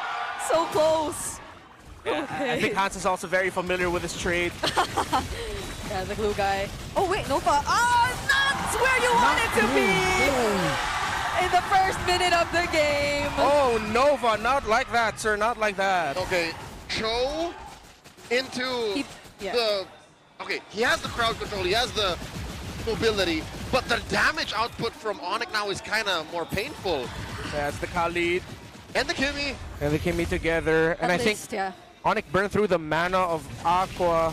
Oh, is he gonna steal it? Oh, he stole it! Grab that purple by King Kong! He just... And he walks away! And he walks away laughing. Kirk laughing as well. King Kong, stellar. He might end up becoming match MVP if they win this. Yeah, this is Flying Clouds, by the way, but that's not gonna help AP Bren. Up against this rotational speed we're seeing from ONIC. Oh, what? Oh my lord. Something to note, Kirk has sub 60 heart rate. Yeah. Look at that, he's so chill right now. He's the nonchalant guy. I thought he was less nonchalant in the previous days or the previous months, but you see it in game, he's still that same guy, you know. Scientifically nonchalant. Scientifically nonchalant. King Kong and Super Friends are currently working out their cardio lightly at 120 plus. Oh, Kirk using his ultimate already. Oh, this is such a low effort from ONIC again. Especially now that they're on this kind of XP lane. Okay, considering that this might be the same story, James! Alright, close call. Considering this might be the same story as game 1. Let's go flicker sideways! Flicker sidestep, but I think it was a second bit too late. Yeah, no, but the problem is, James Banks is gonna lose his orange and he's not even level 4 yet! Yeah, an early Sky Piercer for Super Friends as well. This is worse than game 1. They had the hopes of maybe Shizo coming online. They had James Banks at least farming. Now, they got nothing. Oh, Traction Pulse. LVJ. Oh, this is not the kind of gameplay you're used to seeing from the King. Glue is not a playmaking hero. He's just running away. Yeah, he's not, which is why we leaned onto the idea that... That's the first stack. Yeah, that's a stack on the Sky Piercer Super Friends. He rushed that. That's why we were posing the idea that that's most likely a roam glue already. Yeah. We accepted it, and then Kirk can just end up with something more bombastic, like the Lapu Lapu, the Phoveus, the Yuzhong, excuse me, the Phoveus that we mentioned. This is not too bombastic. So bombastic. Yikes. And ONIC are winning XP. They've 100% won the center of the map in the jungle. Severo is handling the trade in the gold lane really well. He has a 2-level gap over Shizo. KLVJ's heart rate's twice that of Kirk, by the way. Oh, Raging Sandstorm onto Nova. Still commits the flicker and the way of the dragon. Now here comes James Pass. This might just be a turnaround for AP Bren. They find the kill on Super Friends in exchange of Nova, and Aqua actually finds a double. But James Pass will have to go down just the same. Severo finding the fight. A triple for King Kong. KLVJ's here, but can they still find more? It's King Kong and Severo who still uses the flicker to get away. Here comes Nova off the flying clouds. Gets that kick on the King Kong, knocking him up. Once more, KLVJ coming in. 2 members of ONIC. That's a tanky Baksha who just walked away. All right. And he survives. 2-level gap, 4 kills under his name. That looked really good for AP Bren. But ONIC feel it, and King Kong knows. They have control, they have the lead. The Hive come alive for maybe a second, given that James Banks got his ult, couple of kills for Aqua, but that lasted, but just as quickly as it came through. It didn't slow down ONIC at all. Another stolen buff! James Banks is getting his lunch money stolen. Yeah. Has a purple, but he won't be able to get his orange. Oh my goodness, what? And Kirk is TP. Oh, that's Shades of the General right there. I've seen this before from an escalator from ONIC. Okay, now he might get punished. Has the Purify though. Can he get away? No! He's lasts for a bit longer, but that's for members of AP Bren. Imagine the time Kirk bought for Savero up top, for Super Prince in mid, for the rest of the map to freeze, just for AP Bren to pay attention to him. Yeah, Savero has 4,000 gold, 1,500 over Shizo, 900 plus. Actually, make that 1,000 plus over the highest gold earner right now in ONIC, which is Aqua's Juicin. James Banks is just about to cross the 3,000 threshold. Whatever happened in the last 2 weeks for ONIC has been stellar. Yeah. The pick into the Uranus, the cut, dominating KLVJ. He shouldn't have taken that trade behind the tower, by the way. It had one hell of a holy week, I'll tell you that much. The speed at which ONIC is going right now reminds me so much of level 15, the level 15 challenge for King Kong. 9 minutes was it? The 9-minute level 15 challenge for King Kong, and right now he's a level 10, but it just goes to show how fast things are happening for ONIC, even despite this lineup, which we thought would slow them down a bit.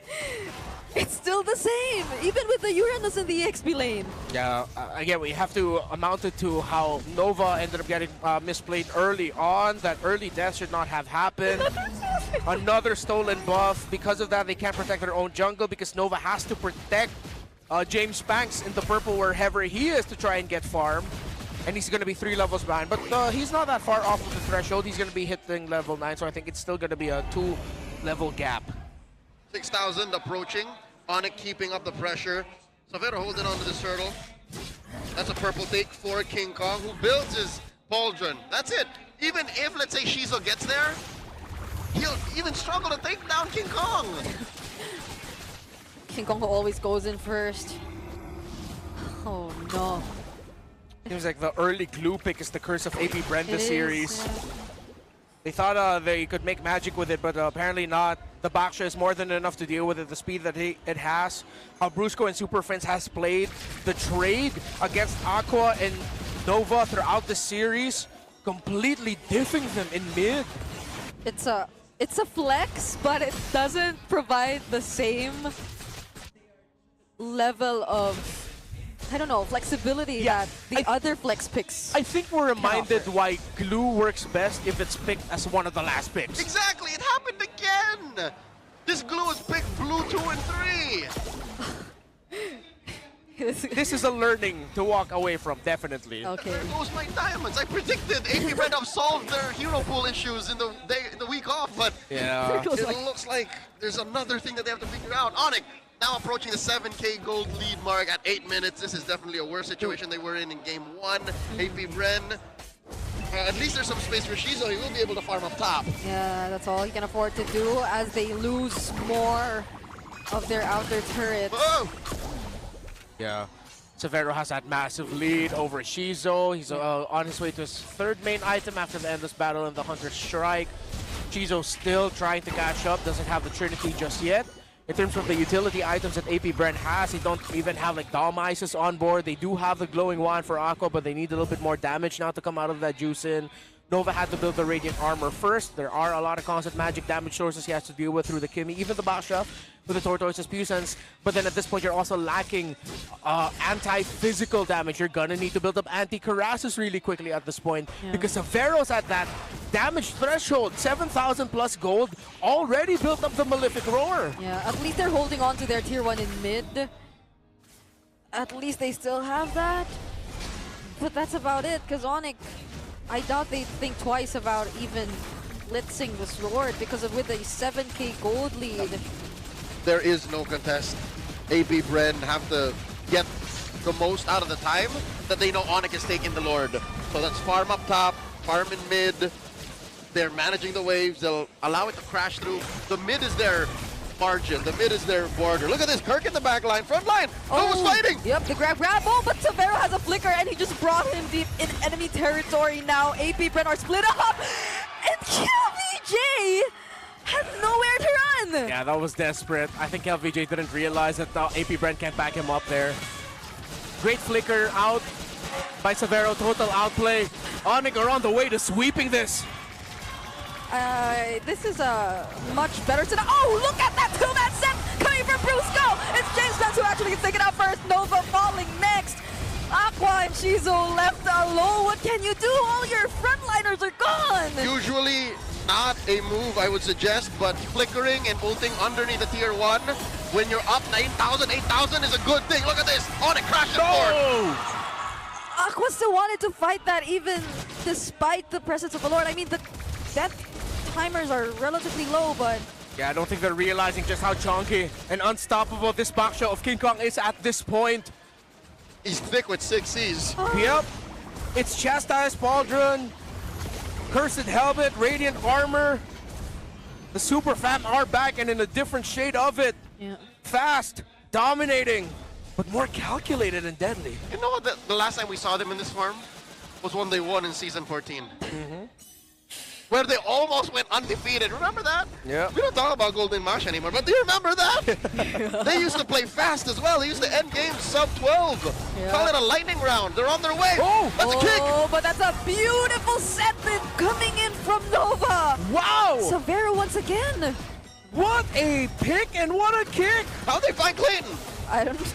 That was all Nova. That was all Nova. Wait, was he alone up That was a top? perfect read. I think he was in that pixel busher, just slightly out of it. Nova read it, decided to go for the kick, because the animation of the flicker kick was in that bush, so I think he just read that, was that really well. All instinct?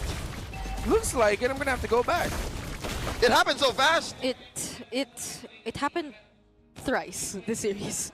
Nova, okay, that was slick. No, for Nova at least it happened twice. Like he's always been really the guy to find those pickoffs against Severo, but okay. Yeah. So far, the item game between the Leomord and the Baksha is not a fair comparison. James Spence has been living off of alms. This man is on a calorie deficit if you were looking at farm as food. All this while, King Kong is playing the best Baksha game one could hope for. Yeah, okay, so what happened was Nova was concealed and Severo just walked up. He didn't expect, or I don't think he even saw that Nova was there, Jeet Kundoing outside of the last tower in the top lane. Probably doesn't change the fact that ONIC still get to blitz this Lord though. Yep. Still no room for AP Brand to contest at all. And what's more difficult is I think this lineup that they have is worse on the defense compared to the first one. They don't have the long range, they have crowd control, they don't have the damage just yet. Shizo is only level 12. Wave clear is abysmal. Yeah. Yeah, you have to find that pickoff before the defense even happens. Oh my god. Is this possibly the worst wave clear you could have on the back foot? Because even a Selena could, like Selena mid could clear better than this. It's just a Moskov. Just a Moskov and a bit from the Jushin Leomord. I think I'll still take the... Now this is just pretty bad. Yeah. It's going to be a really bad wave clear sitch. It's going to be tough. They're going to lose at least 2 inhibitors. Yeah, 2 inhibitors, maybe 2 bodies. Because even that base turret up top is already down super low, even with the presence of the Holy Shields earlier. Look, it's a 4-level gap between Kirk and KLVJ. Now 3. It's tough times. Mountain Shocker. That's it. Yeah. Top turret gets tickled. Bottom lane goes down. She's in trouble. Let's see how long AP Bren is able to hold out. Guardian Helmet pickup from King Kong as well, and they still have the Lord marching up top. You have to wait for minion waves. Nature from Super Friends. At least AP Bren has enough time. Yeah, they sacrifice all the inhibitors to buy time. Kirk gets choked up. Oh, Nova doesn't get to connect the way of the dragon in time, and now he might just get punished. Severo though! Severo! He's getting chased! Still has the traceless, and it's a double for Super Friends instead, and now it's all KLVJ alone, and a triple for Super Friends. AP Bren! They saw this coming! The Super Fab are going to take the sweep against the Hive! break did well for ONIC PH. They have come through rejuvenated. This is a new team we're watching. The Bees are left thunderstruck. Too fast, too dominating. 2 games where they won everything. They win the mid, they won XP, they won gold, everything. A lightning round in terms of MPL Philippines Season 17 matchups where games and series go long. We've seen so many Game 3s. Renmar's been part of a lot of them. Could this be your first sweep? Oh, I've been part of sweeps also. Oh, but you just called all the 3s. Yeah, I've called all And the it threes. usually happens on Fridays and Sundays. Yeah, Fridays and Sundays are usually the sweep days. And it's not just ONIC who's new. Even Brigida is now calling quick sweeps. Yeah. Ladies and gentlemen, a quick round of applause. Again, respect to AP Brent for stepping up to these champions, M6 world champions. Again, we're reminded by ONIC our look of that. And again, this is just back to the drawing board for AP Bren. The glue. The glue! it's just a glue. You said it, that's it. Just the glue. 2 early glues, outplayed in mid. 2 Baksha games from King Kong of all people. But it seems like, again, King Kong is buffer now, so maybe that's a new version of him. It's not like the Joyce and the Suyos. It's literally, I'm up in your face. What can you do to me, kid? That's what it felt like in these 2 games. He's bulking. He's bulking. It's bulkier. And I don't want to see glue picked up so early anymore. More so in the hands of someone like KLVJ. Hey, kudos to Coach Hayes and Coach Bluffsy. That Uranus pick was massive. It's what, 3 ONIC PH came out with a bang! And what a game that was, 2-0 sweep. And we want to ask King Kong, kanina before mag-match, meron kayong interview and James Pang said, no suyo, no win. Ngayon, ano yung ang question ko? Sa tingin mo ba kung na-open yung suyo, mananalo kaya sila? Di ko po alam, hindi ko naman mabasa yung future eh. Pero ang masabi ko lang sa suyo ni James Pangs, na-appreciate ko yung creativity niya sa paggamit ng hero. Lalo na dun sa Sky Piercer. And of course, King Kong, I want to follow up. 2 games ka na nagbabaksha. And kapag baksha yung ginagamit mo, parang flawless game, halos, for ONIC PH. Ano sa tingin mo, what are the secrets to using baksha?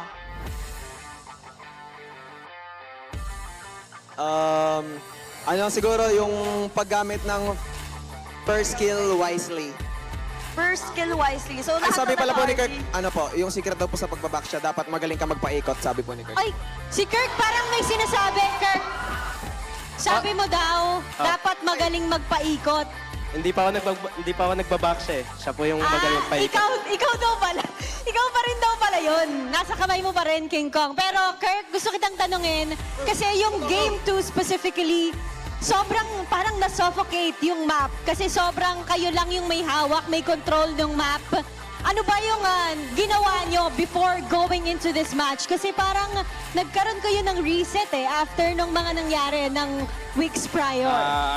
Yung siguro nagbigay sa amin ng advantage yung yung 1 week break kasi nakapaganda kami ng sobrang ngayong week. Maganda ang pagbabalik nyo, ONIC Philippines. But now, I wanna talk to Super Prince. Super Prince, napakaraming nagsisigawan sa'yo kanina. Up until now. Gusto kong tanungin, anong ibig sabihin ng panalong ito para sa inyo? Kasi we've seen you struggling before we had the break. Anong ibig sabihin sa'yo ng panalong to? Gaano kahalaga to para sa inyo? Siguro para sa amin as a team, mahalaga yung win namin today kasi magagamit namin siya momentum para sa next laban namin.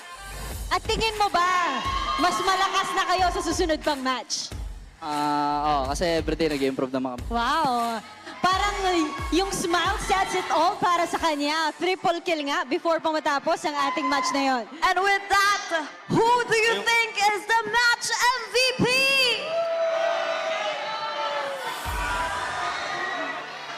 And Let's our reveal. match MVP is... King Kong! King Kong!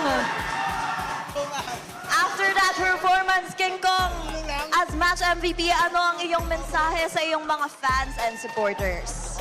Ano ang iyong mensahe sa iyong mga fans and supporters? Sa lahat ng fans ng ONIC, sa Sonics, and sa fan ng APBR, thank you so much sa time nyo. And sa lahat ng nanonood online, thank you. And with that, you may now take a bow and take your victory walk.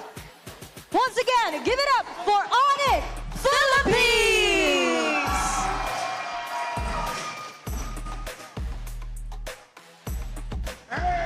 What a start to week 3, Odin. Indeed, a great comeback para sa ONIC Philippines. It's a 2-0 sweep at hawak talaga nila ang mapa. Also, ang MPL Arena ay halos na puno sa side ng ONIC Philippines. And with that, we want to know more about that match with our casters. I love the energy the Super Fam are exuding here after their win against APBR. Congratulations again, a 2-0 sweep, and to our match MVP King Kong. What growth from the young man.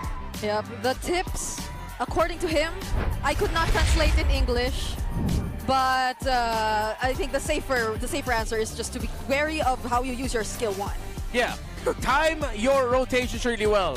And we saw it, that literal drive-by purple buff steal, just the perfect encapsulation of the experience of APBR in the series. Game MVP, we were talking about it behind the scenes, series MVP for sure. Back-to-back Baksha games where the rotations were perfect, and it's just great link-up between him, Brusco, Super Friends, because they gave the info, and they helped set up for King Kong as well. King Kong said, thanks for serving me up. I'm going to make sure that I get something out of it. And he got big wins here. The first kill onto Nova around the golem in front of the orange buff of APBR, the purple buff steal, and then of course the big win here after it looked like APBR would finally be able to get something back. It's King Kong who stood tall and walked away with, I believe it was a triple. Yeah. I got a short discussion prior to week 3 starting, wherein King Kong, people are arguing, only really succeed with high mechanics heroes. But in my defense, in his defense, again, as the advocate of the beast, I said no, he just enjoys heroes with a certain state of flow. And I think Baksha is one of those tank junglers that have that flow. Again, you just drive by, hit that level, skill 2, it's off a cooldown. Again, hit that skill 2, it's off a cooldown, hit that skill 2. And he's more forward momentum that's closer to an alpha than the other utility junglers in the metagame. Yeah, I mean, when you play a Baksha, there is, as you mentioned, a certain flow state with just seeing your skill 2 resetting over and over again. And then the fact that you don't have to do much, you just have to make sure you're hitting that skill 2, because if you have your ultimate up, they don't want to fight under that. They're not going to stand up in front of you. No, they're going to want to get away from you. And that gives King Kong a lot of time, and again, mental space to just do other things, like fog. Just yeah. He mogged them. Yeah, it's like, look, I'm not pressing that many buttons. I'm just gonna mog people. Yeah, it's been a tough game for the sides of APBR, honestly, or at least the entire series. Oh, yeah. We weren't able to see KLVJ really shine, and we did point out that we wanted to see a bit more of Shizo, but I think in this series we saw less of what we wanted to see from him, just because of how aggressive the rotations were, mainly just from King Kong. I also did mention it in game number 1. It didn't really require all 3 mid or the entire mid trio for ONIC to just constantly do that to pressure Shizo. With King Kong on the Baksha for 2 consecutive games, it already helped a lot. Yeah. Seems like ONIC are also drafting in a very similar school of thought as Aurora. Yeah. These are some Aurora favorite picks. The Baksha, the Kimi. Well, really just playing through the Baksha, and then of course they also have the Juicin. The types of roamers that you can show up with. You play aggressive, so that provides space for the slower rotating jungler to follow up for any of the picks in the initial damage you deal. I think also KLVJ, as I mentioned earlier, could have handled that initial trade against Kirk. He handled it well at the start. He set up the glue. He knew the Uranus would come through. He got the bursts through. But once they're sharing almost the same pixel, you're not going to be able to get any damage onto that Uranus. You should have just backed out. You know what I'm excited for? Is to hear how Savero has grown more into the Super Fam. Yeah. And I think we'll learn more about that with what's coming up next. It's time for our Infinix mic check. Let's hear how the comms were before this team won. Ay, nice! Ginagimit ko. Ilan heartbeat ka? Kalma, 150 na heartbeat ka, pre. Chill. Ay, liyog niyo pa. Leo. Kalma, mates. Kalma. Clear turn. Just clear turn. Pero may madudamay ako. Aduekek. Madamay ko na lahat. Barakin. Savage, pre. Kasi savage, pre. Savage. Sige, pre. Okay, pumunta sa ka. Bot, pre. Kirk, pag, killable ka, basahin ka takbo. Punta ka kay... Bot. Basag. Kalma sa ganun, Kirk, Tore lang nakuha natin. Makukuha natin yung tore kahit di ka mamatay. Prince, mabli ka ra. Kaya ako bahala. Sino mga wala spell? Bot ako, pre. Ay, nacho. TikTok. Boy ka. Sorry. It's okay. Ginagawa sa touch, pre. Yung ano, si Clea. Tower lock. Chill. Let's go! So, theories confirmed. There was so much time and space for King Kong to do whatever, and he was just making jokes. He was laughing during the entire triple kill sequence. Yeah, he knew that they didn't have enough to take him down. So, good read of the situation. I like how they're all chill about it. And it seems like our theories are true. It's literally the four of us do our own thing, just so that Severo can farm. And then Severo will either show up and make a shot call of, I'm fighting, or I'm sorry. I'm sorry. Because again, even he really didn't see the concealed chow. Yeah, that was a great play by Nova. You gotta give it to him. The times that Severo died in this series were all just great individual plays by either Nova or Kiel. Oh no, or James Max. Which again, we gotta give AP Brand their flowers. Mechanically, they are sound, but there's a lot to fix. Yep. Yes. Bittersweet. Sweet that ONIC have found their footing once again. Yeah. The Super Fam is back in their winning ways, but bitter because AP Bren, it looks like the break didn't help him any. Yeah, we are so used to seeing a particular playstyle from AP Bren, but we need to see a bit more than that. Because I felt like even during this entire series, like draft-wise and what they wanted to go for, it's a bit confusing, so maybe that needs a bit more work. Ladies and gentlemen, we got another match coming your way, but before that, let's go ahead and throw courtside to learn more about MPL ID Season 17. Maraming salamat, casters, and I just want to say it's definitely ONIC time dahil sa pinakita ng ONIC Philippines with a 2-0 sweep against AP Bren to start our Week 3. This is your very own Odin reporting on the site to tell you what is happening in MPL Indonesia. Tampok naman ang ating mga MPL imports na sina Kelra at Few sa rehiyon ng Indonesia. At undefeated pa rin ang Indonesian team ng ONIC. Kasama na dyan ang gold standard na si Kelra. It's a 3-0 match. Undefeated pa rin ang kanilang team. 5 wins straight without no losses. At talaga namang napasabi na rin si caster Leo na Kelra is indeed a genetic freak. Samantala, natapos din naman nila ang laro matapos silang talunin ang Geek Fam noong nakaraang linggo. Sa kabilang banda, nagkakaroon naman ng challenge para kay El Capitan ng EVOS na si Few dahil nakalaban nila ang Alter Ego at Bigatron Vitality. They are yet to find their first match win in MPL Indonesia. At patuloy pa rin naman ang kampanya ng dalawa ngayong araw sa pagpapatuloy ng MPL Indonesia dahil magkakaharap din ang ONIC at Dewa. Tampok din ang harapan ni Akir at Few sa harapan ng Navi at EVOS. And I believe hindi pa tapos ang mga aksyon dito sa MPL Philippines dahil meron pa tayong isang matchup na inaabangan. That's between Barangay Smart Omega and the champions team Liquid Philippines. Huwag kayo alis dahil magbabalik ang MPL Philippines Season 17.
what you bring to the table that matters in this league.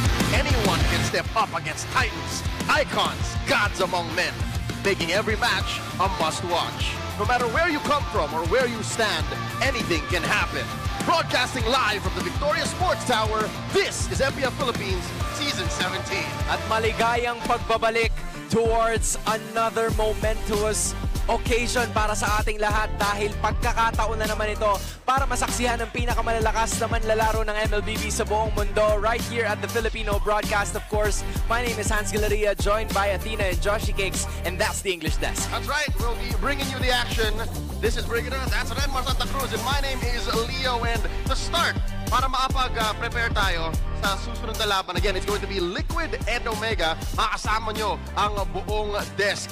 First up, a quick recap. We did see ONIC sweep APBR, but we're looking forward now to this next match.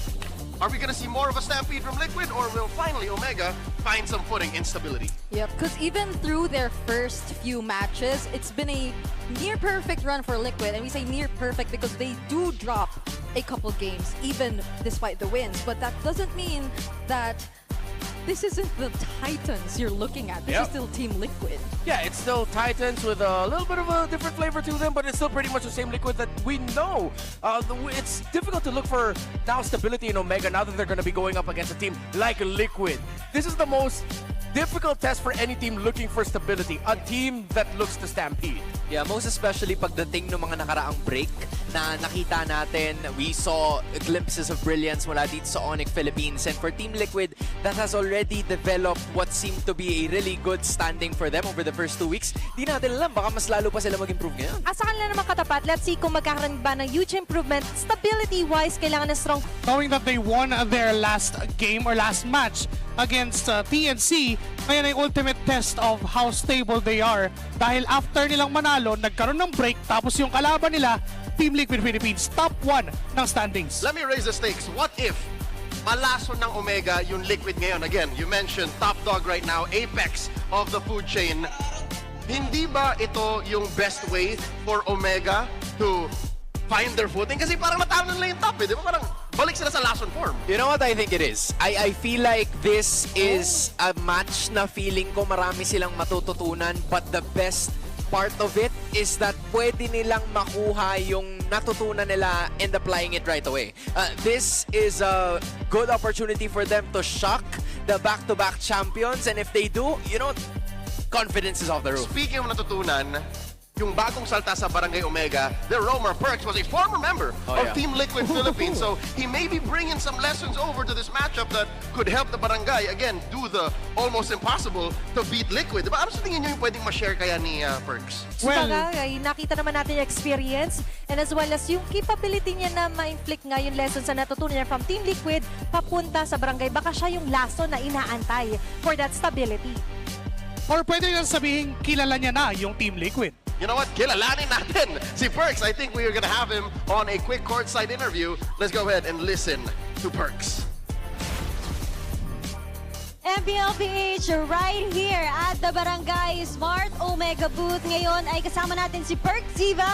Perks, kumusta naman? Kasi ngayon ikaw ang aming tinitingnan dahil katapat mo ngayon ang iyong former teammates. How are you today coming into this match? Excited. Excited po ngayon dahil makakatapat ko na po yung mga dati kong teammate. Kinakabahan ka ba? Hindi, kasi masaya akong makakalaban sila. Wow, mukhang excited ka. Pero balikan muna natin, Perks Ziva. Parang nung mga nakaraang linggo kasi nakita natin na meron kayong ups and downs. Ano ba yung mga ginawa nyo during the break? Una po, nag-enjoy muna kami time sa family. Tapos after po ng pagbalik namin, nag-scrims po kami. Tingin mo ba ready na kayo kaharapin ang TLPH ngayon? Opo, ready na po kami. Sobrang bilis ng sagot, hindi siya talaga nag-isip, no? Pero personal ba tong larong to sa'yo? Kasi former teammates mo sila, ano sa tingin mo yung maaambag mo sa team mo ngayon? Kasi syempre, alam mo yung mga sikreto nila. Siguro din naman po sa personal, parang siguro maambag ko lang yung alam ko yung parang ginagawa niya sa early game. May natandaan pa ang konti. Okay. So may insights ka with your former teammates. Ano ba yung mga favorite mo na memories with TLPH? Kasi you've been with them for how many seasons? Like 2 seasons? Siguro yung sa MSC kasi daming pera na nilibre sa akin eh. Tsaka dami namin kinain nun eh. Yan ang gusto ko. Yan ang gusto ko. Wala talagang filter, no? Maraming nilibre sa'yo. Pero ngayon, may libre din kayong watch party. Saan ba namin matatagpuan yan? Sa ano po? Sa MPL PH po. Okay. Meron silang watch party. Makikita nyo yan sa venue sa ating gilid dito. Puntahan nyo yan dahil makisaya kayo sa mga fans at supporters ng Smart Omega. Pero ngayon, parang gusto ko daw kasing makausap ni Daddy JP on the other side. Thea, kumusta kayo dyan? Oh, then thank you for inviting us to the group call because I'm here with world-class roamer of TLPH, Daddy JP. So, narinig mo yun, Daddy JP, kanina kausap si Perks and now you're facing your former teammate. I wanna ask, meron ka bang mga memories na naaalala about sa kanya? Ayun, parang pag may laban kami lagi siyang may sabi sa akin. So, nagtutulungan lang din kami every match na. And of course, same role na kayo ngayon. Parehas kayong roamer. Ano yung mensahe mo para sa kanya facing off on the match later? Ayun, di mo tayo bati, Perks. Hindi mo na bate. And of course, meron pang mga watch party ang for TLPH. Saan ba makaka-join ang ating cavalry? Kasi ito, watch party natin, no? Ayun, naturo. So guys, these are the watch party of the cavalry. So of course, join them. Ngayon, back to you, Odin. Ano ang masasagot sa kanya ni Perks? Ito lang naman ang gusto niyang ipakita. Gusto niyang isagot ni Perks ngayon sa'yo. Daddy JP, kung may sing-sing ka, meron din daw si Perks. Message. Dinasalan ko na to. Hihina sila ngayon, hihina. Ay, dinasalan. Parang kakaiba yung dasal mo ngayon. Dinasalan ka daw, hihina daw kayo ngayon. May dasal ka ba pabalik? Oo, mas hihina siya ngayon. Palakasan ng players. Mas hihina ka daw ngayon. Siya dinasalan ko, hihina sila lahat ngayon. Sing-sing. And sabi mo kasi kanina matagal na si JP sa Rome, no? So siya na daw yung bago, nakatapat mo. Wala akong sinabi! Wala akong sinabi! Ano masasabi ni Daddy JP doon? Ano daw yung pakiramdam? Dad, pinag-away tayo, Dad. Pinag-away tayo. Ayun, masaya kasi ngayon main 5 na rin siya sa ibang team. So masaya tuwing nakakalaban mo siya. Masaya. Okay. Wala talaga sinabi si Perksiva doon. Pero sabi niya, hihina daw talaga kayo. At makikita na lang natin in the room at syempre sa tapatan ng TLPH at Smart Omega. Maraming salamat, Thea and Daddy JP. And of course to you, Perksiva. Balik na tayo with our casters. Maraming salamat sa ating mga hosts. Odin, paki-confirm, sinabi niya ba talaga yon o hindi? Di natin alam. Tatanungin natin siya mamaya. Mahirap na pare. But hey, you love to see all smiles mula dito kay Perks tsaka kay Dad JP na parang wala. Ang tagal kasi nila magkasama the bondings there. Yeah, that whole interview just gave peak like dad and eldest son energy. Yes. Yung pumapalag na panganay. Oh yeah, exactly. Like the eldest son that fights back. The only one that has the right to talk back to dad. Sabi niya daw, pinag-aaway tayo, Dad. Pero kita mo talaga na sobrang close nila. And I know it feels like onti lang yung 2 seasons. Pero in those 2 seasons, he mentioned it himself. They've been through MSC. They've been through so much. You know what? I think it's in that kind of chaos na baka mag-thrive ang Omega. Joshi, Renmar, talk us through what are the keys to victory about us in Phoenix? First things first, para sa Team Liquid Philippines, bakit Papa? Daddy JP versus Perks, river control is key. JP's invasive heroes will be key. Hylos, Khalid, Hilda, all of those must be in check if you are Smart Omega. It's either you get it, you ban it, or you figure out a way kung paano mo lalabanan yun. You know, this matchup between JP and Perksiva is Valentina versus Valentina. I am you! You taught me everything I knew, but did JP teach everything that he knows to Perksiva? So, Omega need to carry with Perksiva to match the aggression of Team Liquid Philippines with the same aggression. You cannot be limp against Liquid. You gotta go at them hard. And of course, you gotta match TLPH's in-game tempo. I don't mind if this game is messy. I don't mind if both teams are just constantly looking for trades early on. Because if one of them are just gonna play defensive and hold back, that's not gonna be the type of game Perks or JP wants. Exactly. If Team Liquid Philippines plays it fast, you play it fast also. If Team Philippines will play it slow, steady through steady QT zero. Yeah, exactly. Whoever your dance partner is, make sure you follow at the same tempo, that you guys are communicating, that you're on the same level of things. Kaya pala sumayaw sumunod. Exactly. Legit.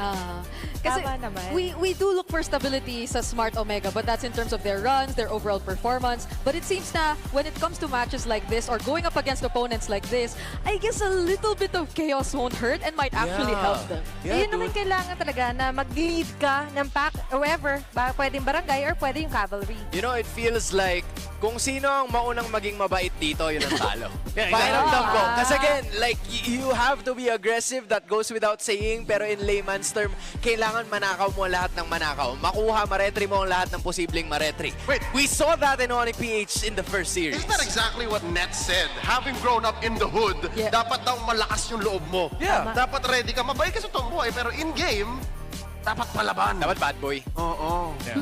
Laking factor din ng matchup na yon with Teddy and Nets. I mean, you have someone na merong Hero Ocean. Nets can pick of a Brody, a Hanabi, di natin alam kung ano pang Hellkurt. Diba? And si Teddy, nakikita pa lang natin sa kanya would be yung mga Claude niya, mga Granger na nandyan. And ano ngayon yung mangingibabaw? Is that gonna be the massive hero pool na meron si Nets o yung specialist thing ni Teddy? Okay, so meron parang technicalities here. Hindi lang puro laban. The match is about to begin. That's some good news I can share with you. Ladies and gentlemen, let's welcome our teams on stage. Let's get this match started. Get, ow! To ensure the integrity of the game, our marshals, Luis, Miko, Joshua G, and Tujin.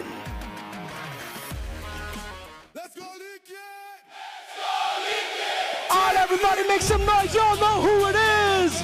The reigning, defending champions of the Philippines! It's Team Liquid!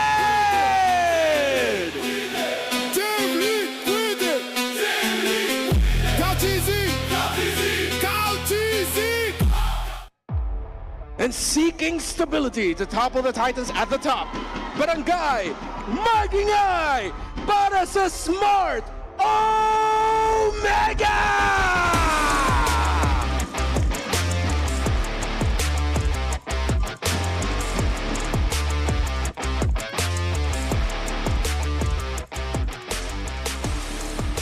And our head referee, the Chop Master, sent.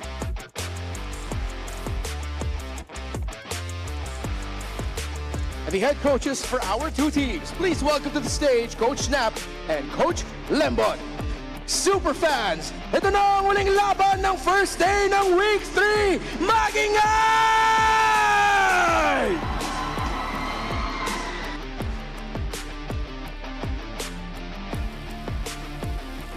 All right, let's get down to business. Let's talk about Team Liquid Philippines. Who better to do this than the resident Liquid girlie?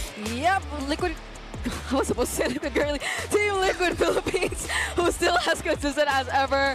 Shocked a lot of people despite the changes in their roster. Been through Daiki and now Teddy Cutie, who I think poses the biggest question, especially as we discussed heading into this series. Could there be something new that we get to see from their goal laner, or will Netski outweigh them in terms of this one? I have about a dozen questions for Teddy, but for Omega though, they're at a place where I don't want to ask, I just want them to show up. Yeah, Omega, you are 5 dudes going up against the 4 horsemen and Teddy. I will acknowledge that now. Someone in Omega needs to step up as the bona fide star. These 5 names on Omega, they're dependable. James, Ryzen, Mingwin, and Perks. And Perks. Netsky. I completely got derailed by my own train of thought there. They are all dependable, but someone needs to be the one to show up and say that I can carry this team, this game on my back. Yeah. Although I do hope that we do see a similar, I guess, playstyle from them as what we saw from them against TNC, because that day we got to interview Ryzen and he did seem very confident about the team heading into the match, and we saw that same level of confidence when we spoke with Perks. He answered in less than a second, I think. When he was asked if you're ready to go up against Liquid, he just said immediately, yes. Yeah, and this is not personal to him. Again, it's just another Friday. Yeah. So Omega are not looking at this as like a big thing. It's not like this big monumental match. Again, these are just the defending champions, the 4 horsemen and Teddy, that they have to go through, serving up possibly their first loss in the season. No big deal for Omega. But first, before we begin, let's go ahead and listen to the Smart 5G ping test before the match. ginagawa mo before game? Tamon chill lang. Maliligo. So, minsan lang, once a week ganon? Once a month. Pero nagsasabon ka naman nun, no? Hindi pa. Tubig lang. Ngayon, nagtutuloy sa mat na ako kasi summer. Ligo kaya si Sanji before this game? Do you think Sanji took a bath? Yes or no? So guys, answer in the comment down below, no? Kung sa tingin nyo naligo si Sanji on the following game. Ayun po mga kalokon. Dami. Gusto ka na, Perks? Kumain ka na ba? Kumain na ako. Okay, favorite mo yung kinain mo ngayon bago mag-start? Perks, balita ko, makulit ka daw eh. Anong ginagawa mo bago matulog? Tatanggal lang ano. Ba't wala ka doon sa loob? Saan? Ewan nga ano. Hindi ka nila sinan. Parang di nyo makampingan. Laban-laban o bawi-bawi? Laban-laban. Yes. Hindi ka pinalaki ng sex bomb. Kaya di pa mapaalam po, alam ko dun eh. Hey, I don't think Sanji was born when the Sex Bomb girls were, big for the first time. But real quick, again, Perks has proven that this is just another day in the office. Yeah, I wonder what his highest BPM is ever gonna be. Oh yeah, we get to see it now for reals. In this series, because the way he speaks, the way he just presents himself, it feels very nonchalant. Yeah, and you're gonna have to find a good balance of that nonchalantness with proactivity. So Liquid will pick up Flying Cloud as the first choice, and similar to what we mentioned in the previous series, I think Team Liquid acknowledges that Omega are ready for a fight. They're ready for a bloodbath here. It's gonna be a lot of trades early on, and a lot of importance as well into James and Sanford getting back to the map very quickly. And that shows in their stats. Again, it just showed for a brief moment there. Again, 5 seconds to take the whole spider web graph in. But if you look at Omega's stats, despite them having a rocky start, again, just one match win in T17 so far, they're a team fighting team. They have very good first blood rate, very good KP. Lord take rate, if I'm not mistaken, was higher than Liquid, weirdly enough. So that means... Is it not? No, it's because of that game that they had against TNC in Game 2. They kept taking where it. It was so long, they ended up getting 4 or 5 Lords in the end. So the stats are kind of skewed. Yeah, they're skewed because of that. Was that not the longest game? It was the longest game. It was 31 minutes. In the season so far. Yes, that's so, why. There you go. In case it does get messy, then how is Steady gonna stay steady? Yeah, that's where I was going, by the way. Okay, perfect timing. Predicted. 21-5-20. So in all 4, because it's been 4 series, right? They played 4 series. He's only died a total of 5 times. Yeah, he roughly has a total KDA of like 7 or 8. Yeah, because even, if I recall correctly, even in games where they're behind, you don't really get to kill him as often. Yeah. I mean, I think it's because he also acknowledged that with the 4 horsemen that he's with, similar to Severo with ONIC PH, he has one job: get the farm and don't die. Yeah, protect yourself at all times. Yeah. But here's the thing. The current discourse is, especially for those Teddy skeptics, his hero pool is very specific. I don't want to say he's a one-trick or his hero pool is shallow, but again, as mentioned in our big 6-man discussion, or, 3 heroes specifically: Moscow, Carry, Ranger. Claude. Claude. Claude, that's why I'm like, no, he hasn't played a Granger. Yeah, right. Yeah, no Granger game for him just yet. And this is the series that we were talking about earlier as well. It was the Game 2 Fredrin he had. He was up against the Fanny of Zyda, and he just kept getting objectives. So I think for Omega, now that you know that you're going up against a team like Liquid, you gotta start taking a page from the book of Aurora and earlier from ONIC. I think the Baksha would suit them very well. It would allow them to be aggressive, and it would also give them the stability that they want in the jungle. And Ryzen is one of those guys who is good on Assassins, but better on utility. Yeah, it was in Season 8 when he first really popped off. When he ended up replacing KLVJ in the main Omega roster, it was him showing up with heroes such as the Baksha that made him such a dependable pick for Omega then. Yeah, and I know Mingwin is the captain for Smart Omega this time, but in-game, especially after their series against TNC, it does feel like Ryzen oftentimes is the guy to lead. Yeah. Despite him being on, he had a Fanny game, right? He had like a. He played Fanny. He played Fanny once, but it does feel like his role is much bigger when it comes to the in-game decisions that the team actually goes for. So. Play around Dean. That's not a bad decision. Yeah. We did mention that someone has to step up, so why not take that role? Okay, wait, they ban out the Baksha themselves. Yeah. What's the plan here? Could it be because Fredrin? Are they gonna, they have their eyes on Fredrin because Liquid's a pretty mean Fredrin playing team too. Would Liquid have first picked the Baksha? I don't think so. Mean Fredrin? No, I mean, again, I'm perplexed as to why they banned it. Oh. Maybe they're the ones who are hyper fixated on the Fred. Yeah, which is maybe. difficult to roll into a Baksha. Yeah. All right. And again, the acknowledge, you take out the Marcel, you take out the Fanny. Oh, with the Freya gun. You have to consider that Omega and both Liquid, they both have the chip option that could come out later in the draft. So watch out for that. Sora is now open. You have Sora, Valen open for the initial trades, but they still just want to get Steady for Teddy. This is why people are, saying Teddy is a marksman merchant because they draft around him so early. But hey, has it failed them yet? Nope. They haven't lost a series with him. They lost games, but not the series. Yeah. First pick, Claude. I honestly wouldn't mind seeing the Valentina from Sanji once again. It had such a great game, but his Claude is actually undefeated. It's 3-0. But I understand why they prioritize. His MMR's on the line. Yeah. Yeah, they prioritize the Claude. I mean, old school train of thought. You have one dude who's just known for playing a hero really damn well. Comfort to the comfort. Just give it to him. Yeah. And plus, at the same time, it puts the choice for Omega to get the trades. So their choice was that. The Fredrin and the Valentina. They want to block the Sora. And of course, as we mentioned, utility for Ryzen. I know Sneaky Dean. So I've been a fan since 2001. 2021. Oh. He was born in 01. He was? No, he wasn't. Even though I'll have to confirm what she year. believed you, Leo. I'm quick to believe. Since he debuted, I was a big Ryzen guy. Anyways, look at this. Phoveus and Eve to close up early. Even without a target, look at that. The Phoveus so soon. Yeah. Huh. Valentina, because the Phoveus. Actually, the Valentina is a beautiful pick. It is. They knew that they were just willing to give up the Eve here, but then now they are going to be putting a lot of pressure in the gold because your main carry is going to be your gold laner. I think just pick up the carry now. Oh no, but there's an Eve on the other side. Are you okay with it? Harith or carry one of those, but then there's a Phoveus. But this hard They pick up the Sora first. That's likely a James hero. Yeah, because if it's gold, it's lacking. Unless they find an angle. That's why they call him Cloud Prince. That's true. Wait, no, that's not why they call him Cloud Prince. He can change the definition. Yes. He can work to change the reason why he's called the Cloud Prince. He is him. He is him. All right, going into the bans, does Omega attack Carl Tizzy's hero pool? Is that a thing? Yeah. The Suyu's still there and the... Oh, wow, yeah. They got the Harley, so now... The Suyu's still going to be okay, honestly. Yeah. So ban Harley, ban Suyo. Yeah. If they ban the Suyo, Carl's either going to be... He might just end up being left with the... Force him on the Haya again? Yeah, exactly.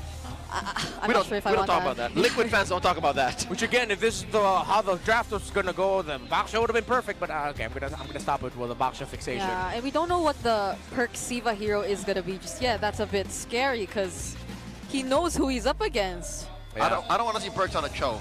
There's a Grok still, but yeah, that he does. Grok would be good. Okay, if this is an XP Sora, trying to see if there's any room for any gold lane fighter. I'm on the fence with the CC. If ever, just pick up your roamer, then play the gold matchup later. If the... Okay, they ban the Suyo, Carl might end up either with a Leomord or a Uranus jungle. If Omega's going the way I think they are, they can go gold laner, whatever, reveal where the Sora goes on red 4, there, and then close up with chip red 5. Yeah. Just dogpile on that Leomord. Yeah. Oh, but they kill the Khalid. It's roam first. I think Liquid has to decide whether they're gonna go either something like an X-Borg or a Uranus. NVM. Yeah. There's no chip here. Yeah. Because what are the other utilities? Wait. Definitely not the Akai. There's a Valentina on the other side. Wait, what if there is a chip? No, never mind. No, still Leomord. Still Leomord. Okay. JP. Yeah, what does Daddy play? There's a Hylos, Hilda. Yeah, you still have a lot of your old favorites. What? They're Hylos. Hylos missed. Still safe. Okay. Okay, Nets. What's their gold? I mean, this is why I wish they picked up the carry at Red 3 instead, because the carry would have been perfect for them. But they banned the cat. Oh, yeah. So, yeah, it got banned out, so now... Oh, let's go. Okay. Oh, here we go again. See if it works out this time. You know what? At least Hanabi sees play without needing the caveat of a Lolita next to her. Yeah. So she's that legit of a threat. I'd say like what? Low B, high C tier hero in competitive play. But and at least she stands on her own 2 feet. But aren't we asking for more fast-paced or aggressive play from Omega? Because the Hanabis tend to go They can defensive. do it. So they can do it. Super fans, I hope you scan that QR code because it's your chance to win 1,000 diamonds by predicting the winner of this match. And almost 80% of the fans watching believe this is all Liquid. Who is the 23%? I'll say this now. Netsuki is up against a lot of dive. That's a lot of dive. The Hanabi with no dash has to worry about it. Yeah, he has the AGs. No one else is going to be giving him shield, so it's really just his own skill and then AGs. But then after that, there's still a lot of continuous damage that could just be dealt on you. They don't have like traditional bursts when you think about it for Liquid, unless it gets to the super late game and then the Eve starts blasting them. But a lot of questions about this Hanabi. Here we go, game number 1. Can Omega turn the tides? Early start. Omega, look at this. Oh, Sanji! Oh, isn't this the best start if you get to force out something, but Sanji doesn't use the flicker? The chef ain't having any of it. Oh, at least they forced the revitalize out of JP. Yeah, that's a little something. So, whoa, okay, he wants the AGs fast, so it's actually pull yourself together on a fighter emblem focused Hanabi. Oh. Yeah, makes sense. Just quick access to the AGs, which he already used, so that he actually used it to be aggressive in the duel in the lane against Teddy. So you can use it that way in the laning phase, but I wonder when it comes to the team fight, because you have to be very cautious about your position. You just can't keep going in. There's a Phobius and a Leomord. But okay, at least so far, Netsuki's handling the laning phase. Yeah, I think it's because Teddy, again, didn't also expect that Netsuki would just pop the Aegis real quick so that he could play aggressive early on. A great little decision there by Netsuki. And he's going to be continuing the trade. Teddy's around 50% and Netsuki's healthy. He's handling this laning phase incredibly well. Not a clear win, but on his way to a technical knockout. If he can send Teddy home, take that laning off of timing, then should be good. Omega are taking care of the early game very well. Yeah, and look, it's actually a Warrior Boots rush for Netsuki. He's just going to keep this up. This is like every Hanabi have faced off in RJ, and I don't mean that as a slight. I mean that as a compliment. No, because they did say they're ready for Liquid. Perk Ziva did say that he knew how Liquid played the early game. And it shows. If this is all off of Perk Ziva's calls and the rest of Omega playing around it, it makes sense. Turtle already up. Yep. First of the scene is Smart Omega, pulling it slightly over to their side. Penguin has the Evolt. Okay, Perk Ziva poking down Sanji, zoning him out really well. Sanji's already half HP once again, but it seems like JP and Sanford are trying to work on Ryzen. That's a Phantom Seed already secured! Dave using Thunder Form! Penguin actually picks up first blood up against him, and it's a double for Omega's captain! Kraltizi ends up getting the turtle though in the end, and Perk Ziva gets away. So it's actually good news for Omega that Ryzen didn't go down there. It would have been a big win trade for TLPH. They would have gotten the turtle and the kill onto Ryzen, but since he got scot-free with barely any health left, it ended up actually being okay for Omega. Which I think is a good deal. We mentioned how, yeah, Netsuki's on Hanabi, there's so much dive from Liquid, but look at the rest of Omega's lineup. They all revel in the fact that, oh yeah, we're gonna dive. Let's fight in the pit, in the paint, like this is what they want. It's a mud wrestling match. Yeah, the idea was clear for both JP and Sanford during that moment, but it was just the two of them going up against these tanky heroes who are prepared to fight back when you try to go and dive them, as mentioned here by Leo. So a clear win for Omega so far. Wait, I mean the dive. Yeah, he did. He's acknowledging your acknowledgement. Thank you. Thank you. That's when you say you're welcome. Oh, you're welcome. You're saying? Yeah. I was saying that I already said what I said. What? Why are you asking me again? No, it's just that Omega's doing the same thing. Yeah. They're going around in circles, playing that same will they, won't they? Yeah. And really, the only real payoff was a turtle fight. That was the only real trade in this, what, 4-minute game. Yeah. Good use of Barbiel actually by Carl so that he could get the last hit of that gold crab. Oh no. Was getting contested. But yeah, Perk Ziva's rotations are man-marking Liquid really well. Again, acknowledged with the interview. Oh my goodness, Sanji couldn't do. That was Okay, and now I'm starting to believe that Perxiva has them all read out. The diver gets dived. Yeah. I mean, I asked for someone to step up, and it's not just the entire team is stepping up, but also Perxiva again. Yep.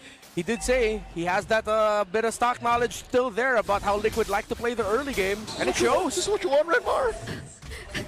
And it's always Sanji. We're gonna be stars. I like that. Okay, Turtle up already. Liquid, weirdly enough, despite being down 2,000 gold, first of the scene. JP with the pull. Okay. JP all alone here as Ryzen and Mingwin might try to burst this down. Sanji will be arriving and Carl TZ2 with the Phantom Steed. Here's the original real world manipulation. Ryzen being zoned down, but they're trying to focus on Hero and Carl wins the retry battle. There goes the Thunder form, but the damage is not going to be enough. Now Sanford going for the chase. It's Perxiva he's trying to go for. Raging Sandstorm out, and Liquid will just secure the turtle. Ryzen wasn't even able to get the retry off. Might have died just a little bit right before the turtle came up, but that was just all gold things, and Team Liquid Philippines handling that well. Sanford, even though he got blasted by James early on, James was forced to use his ultimate and the Thunder form in the EXP lane, which meant that they lost a lot of the damage that they could have dished during the turtle itself, because James was too preoccupied with Sanford in lane. That is one of the most difficult parts of playing a Fredrin jungle, is sometimes there are some positions you can't get into. Yeah. That's just mainly the weakness of a Fred into an Eve. And again, you can't beat the original. Sanji beat Penguin to the punch. The box came up first, so Omega, get a reality check here. Cut down that lead to 1,000. Okay. Both XP laners dueling again. Down the bottom lane. Could have been close for James. Yeah, really good handling of the trade here. By the way, at one point, former teammates as well, James and Sanford. Yeah. Not exactly the same lineup, but both Liquid boys, or Echo. Oh. Guess he sensed that there could have been a rotation down bottom. Oh, oh there you go. That's the rotation we're talking about, but this time it's on to James. Carl TZ helping Sanford as he uses the Thunder Form clutch to escape. Damn good escape there, James. Okay. Woo. Great rotation by Liquid, answered really well by James. I thought he was out for. Shifting skies at the nick of time saves him. Wow. I thought well, yeah, the cooldown's relatively low too. Yeah, because you remember he used it to push Sanford, 40 back in, but yeah. Last turtle coming up, upper quarter. Okay, so for the first time, the gold laners are forced to join the fight. Yeah. How has the early game translated for Netsuki? He's been bullying Teddy this whole time. Yeah, we're gonna see it here in terms of the goal. They it's a slight lead here for the Hanabi, up to the corrosion scythe already. Okay. Yeah, Perxiva, Mingwin, and James actually holding really good areas. Yeah, Sanji couldn't even cross just yet, but already Sanford's trying to start up a fight. Carl TZ already using his Phantom Steed and the Glorious Pathway as well. There's the Raging Sandstorm, but it's not going to make it in time. Carl TZ still secures the Retribution, and Liquid are now chasing after Omega. That's the real world original. The OG. The original. The OG. The OG. Okay. Mingwin didn't even get to cast it. He didn't even get to No cast dash. it. Oh, Abrasion's Wrath from Ryzen! That's keeping him alive! He's still alive! Perxiva goes in! Okay, Sanford once again, Infernal Pursuits. Carl TZ doesn't have the Phantom Steed anymore, but Teddy Cutie all this time, he's just been taking turrets! Yeah, focused on the job, has a kill under his belt already. He knew that he didn't need to join in that little trade, so they are able to break down the tower in mid. You hear the Omega crowd trying to cheer their team back to fighting form, as Liquid are on the verge of another big win on the way to a stampede if they can find that, but it's still a close game and Omega can clap back. Could this have been a 7-minute speed bump to start the stampede, because that seems to be all it took. Omega are not dealing enough damage. It's all in on Netsuki, and we just saw right there. He could have gotten 3 hits off of 3 dudes. It just wasn't enough. Are we waiting for that third item? Yeah. Will that change it? So far, too, Ryzen has lost all the retry battles against Carl. Again, yeah. Liquid understand what you need to do up against a Fredrin and objectives. Just get someone on him so that he can't dash in. And then if ever you dash, him trying to dash out actually just bumps into you. That's why sometimes when you see Team Liquid Philippines collapse on the Fredrin, they're sharing the same pixel as him, so that the dash can't be used to get away safely. They're not just on him, they're in him. They're in him. That's how bad it is for the Fredrin. Because no, as funny as it sounds, the proposition between in and on, he can't hit you with the Appraiser's Wrath, especially when you're on top of him or behind him. Yeah, you definitely need a bit more help, but again, the question is, where will the damage indeed come from? It's a duel between Carl and James, but Carl! He's gonna win this duel! Go Good things, man. Good things. Even under tier 1, James had nothing on Carl. What was James building? He hadn't. All right, he barely had any defensive items. Oh, no. Oh, Mingwin claps back, finding Carl. How is he there? That's what I'm looking for. That's a constant fight. And look, Sanford now going forward. Okay, quick sound guard canceled out there by the Dark Wave. Flicker forced out too, but I'm still on that kill by Mingwin. He was in that bush all by himself, and Carl was at like half health. Yeah.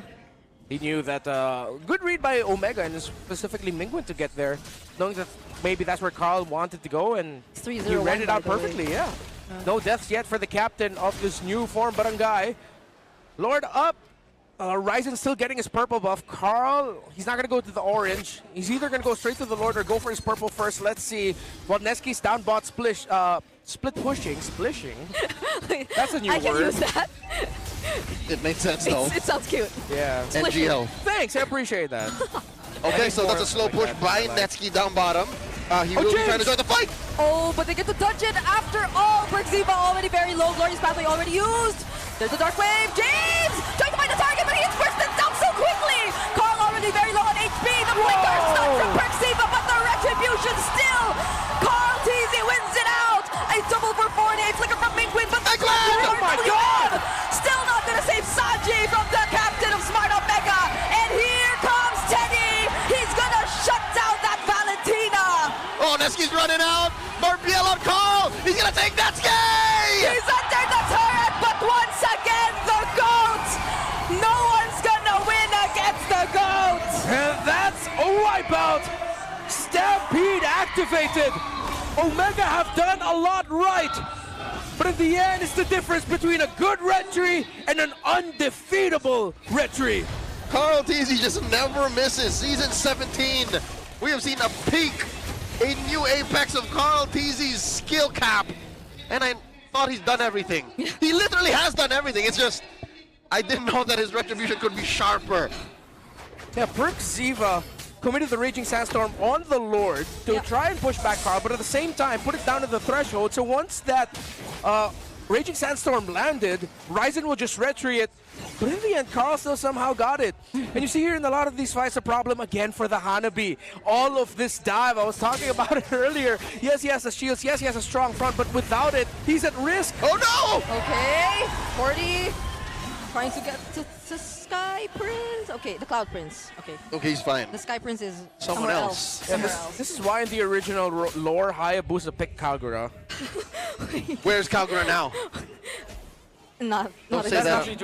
He has been picked less compared to Hanabi, so that's fine. Say that about Hanabi. But you see why? It's a long discussion with Netsky. I didn't know you were a Hanabu, bro. Hanabu? A Hanabi fan. The Hanabu. The Hanabus. I didn't know they had a name. There's a lot of them. I just came up with it. It's official like now. Splish? Let's not revisit that. Short notice. So, at least there is some sign of life from Netsky. You can't count him out. He's on his way to... What is that? Is that a malefic gun or a... Yeah, I think it's going to be a gun. See? So he could deal the damage, but... But he's so passive. This is not the Netsky. Well, I mean, he can't be proactive as It's the Hanabi. nature of the hero, I think. He's like, okay, I get dived on, I bring out my ultimate, pop up my shield, try to go back a little bit, basic attack, and then if I have a Phoebus and a Leomord on me, I'm praying. Are we looking for a big Higanbana? Well, since this is a dive comp you're looking at. If he can somehow time it with the entry of Carl, JP, Sanford, and Teddy, yeah, that's a massive Higanbana, but that's be a really difficult one. He threw out a couple, but none of them landed. A two-man Higanbana, I think, would be a great deal. That's a bargain. He did get a big two-man Higanbana, but in the end, Carl still ended up winning the retry. It was, I think, Carl and JP or Sanford that was caught in it. But even with them in it and sharing a lot of the damage of the petal bounce, it barely took them down low. Okay, so maybe, if Omega can make it far enough and Ryzen is at par with Carl TZ's EXP, then maybe the retry battle becomes fairer. But not right now, I think. The second Lord, no question, goes to Liquid. It's a two-level gap. Ryzen can't win a retry battle right now. No way. So quick. Oh no, Brixiva! All right. Yeah, had to use the Raging Sandstorm to Is get he away. But Daddy JP says we go for the chase! The Inferno Pursuit's actually caught up, but then there is a response from Omega. Not going to be enough to punish Sanford just yet, though, as Carl TZ2 just chasing after Ryzen, surprisingly. And Teddy with the Blazing Duet. So close for Liquid. Look at Kenneth Barro. Look at Netsky. He's in the base. He's just split pushing. Can he do it? What is he doing here? Okay, he still has the Aegis. JP could not match the start. Okay, he's done. It's oh, this is sad. We're just watching Netsky go down. You know what? Unpopular opinion, I think that's worth it. If Omega survive, if Omega don't die to this Lord right now, I think it's worth it. But Wingun has to desperately get that real-world manipulation from Sanji, so he has more damage. They're lacking damage without the Hanabi. Wingun! And now they lose that base turret in mid. Phantom Steed already used. Now they're gonna fight again, not afraid to do it, even under the turret. There goes the real-world Cartesi once again, chasing 2 members in the back lines, but it's not gonna be enough. Oh. Okay. Okay. All right, as we can see on the stage. I think, yeah, that was called on the side of Omega. I believe it was James who called it, as we last saw the screen in the arena. Yep, and it was honored by our marshal, so this is regulation pause. It's not a freak of nature pause, folks. This is all under regulation. This is to protocol, but you know what, I take it back.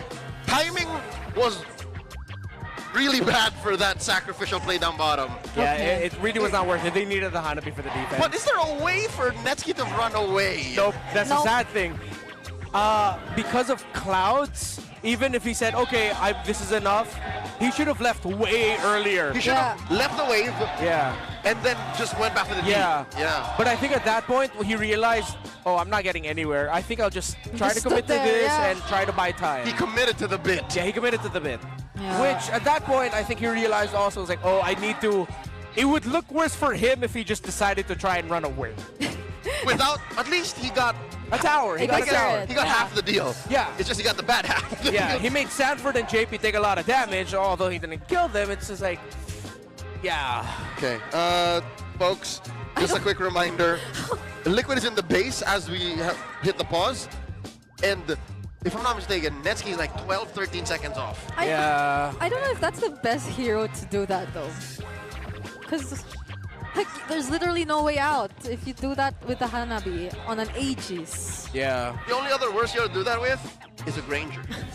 Yeah. The only way that'd be worth it is if somehow you could recall Winter Crown and the recall doesn't stop. Chop Master says it's go time. Okay. We're still inside the base. Lord still up, and ladies and gentlemen, that's all she wrote. Game 1 goes to Liquid. Yeah. All other members of Omega already went down. And Mingwin all alone without the real world.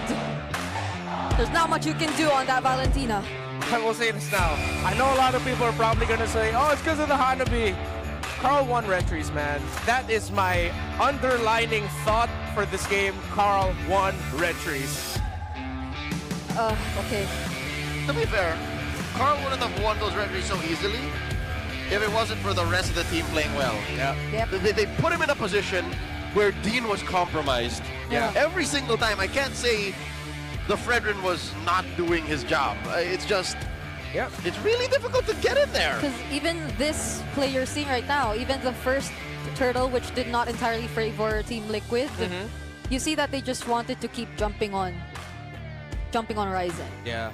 This is what I was talking about earlier. See how Carl is just doing everything he can to stand on the same pixel as Ryzen. Yeah. And I think Ryzen just either missed his retry or decided not to commit it. Because he was still alive when the turtle was already at the threshold. But there in the end, it was just, before this, we saw the massive blazing duet by Teddy. Oh no, it was this one, right? Perceive and James tried to jump, but then at that point, Teddy had so much farm. Just well played, the center of the map by Liquid. They even wanted to ride the flying clouds last minute. This has got to be a Carl game. There it is! Yeah. Our Game 1 MVP, none other than the GOAT himself. It's Carl on a label. I think that's the impression of riding a horse. How many 3-1-5. times? Oh my goodness. Yeah, and the craziest play that he did for Under me the was turrets. under the turret, up top, onto Hanabi, because he knew that if he got the kill onto the Hanabi, he'd be able to regen through the a killing spree so that even if the tower hit him, he'd still be alive with just a sliver of health. That was crazy. Yeah, he had highlights all over the map. Down bottom against James, up top against, as you mentioned, Netsky, and a few other members of Omega. And every single objective fight was a highlight for Carl. Oh, Folks, my goodness. Did I hear that right? If I'm not mistaken, yeah. Congratulations to Carl at the Liquid for taking game 1, but did I hear that right? This will make sense in just a bit, but Sex Bomb girls are in the building. Oh, are they really here? Yes, they are. Oh my gosh! Where are they? Over, yay. Behind the... Yeah, I mean, you all saw the same game. That's the analysis for you. Get out! Yeah, and Brigid is going back. Oh my god, it's them! It is them! So I believe we will get to know them just a bit on broadcast. So this is a chance for our international viewers to get to know the cultural pop icon that is the Sex Bomb girls, who had their original start in the early 2000s on a well-known variety TV show, and then just eventually took on the zeitgeist of Filipino culture and music. Yeah. All in all. For those people wondering why we're freaking out, it's as if twice just entered the building. It's the Filipino Spice Girls. Yeah, it's the Filipino Spice Girls who pretty much came in here. Yeah. That's it. Were you born? Yeah, you were already there at that time. Oh my goodness. I'm baby. Yeah. Okay, what little bits of analysis else can I say?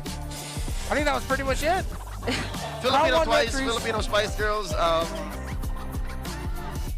Like if the... Destiny's Child. If Destiny's Child, there you go. for the onks out there. Is for the Rochelle Beyonce? Yes! She is Beyonce. Rochelle is Beyonce. And Carl Tizzy had a Beyonce performance here, man. I thought Carl Tizzy with a retribution. Carl Tizzy is my suddenly, Beyonce. Okay. I thought he's suddenly part of them now. Oh my gosh, are they leaving? Better Please not. don't leave us. No, don't leave us. This must be painful for Mingwin because he was playing his heart out. Yeah, that's true. Especially that last moment where he just needed to get the Eve's ult.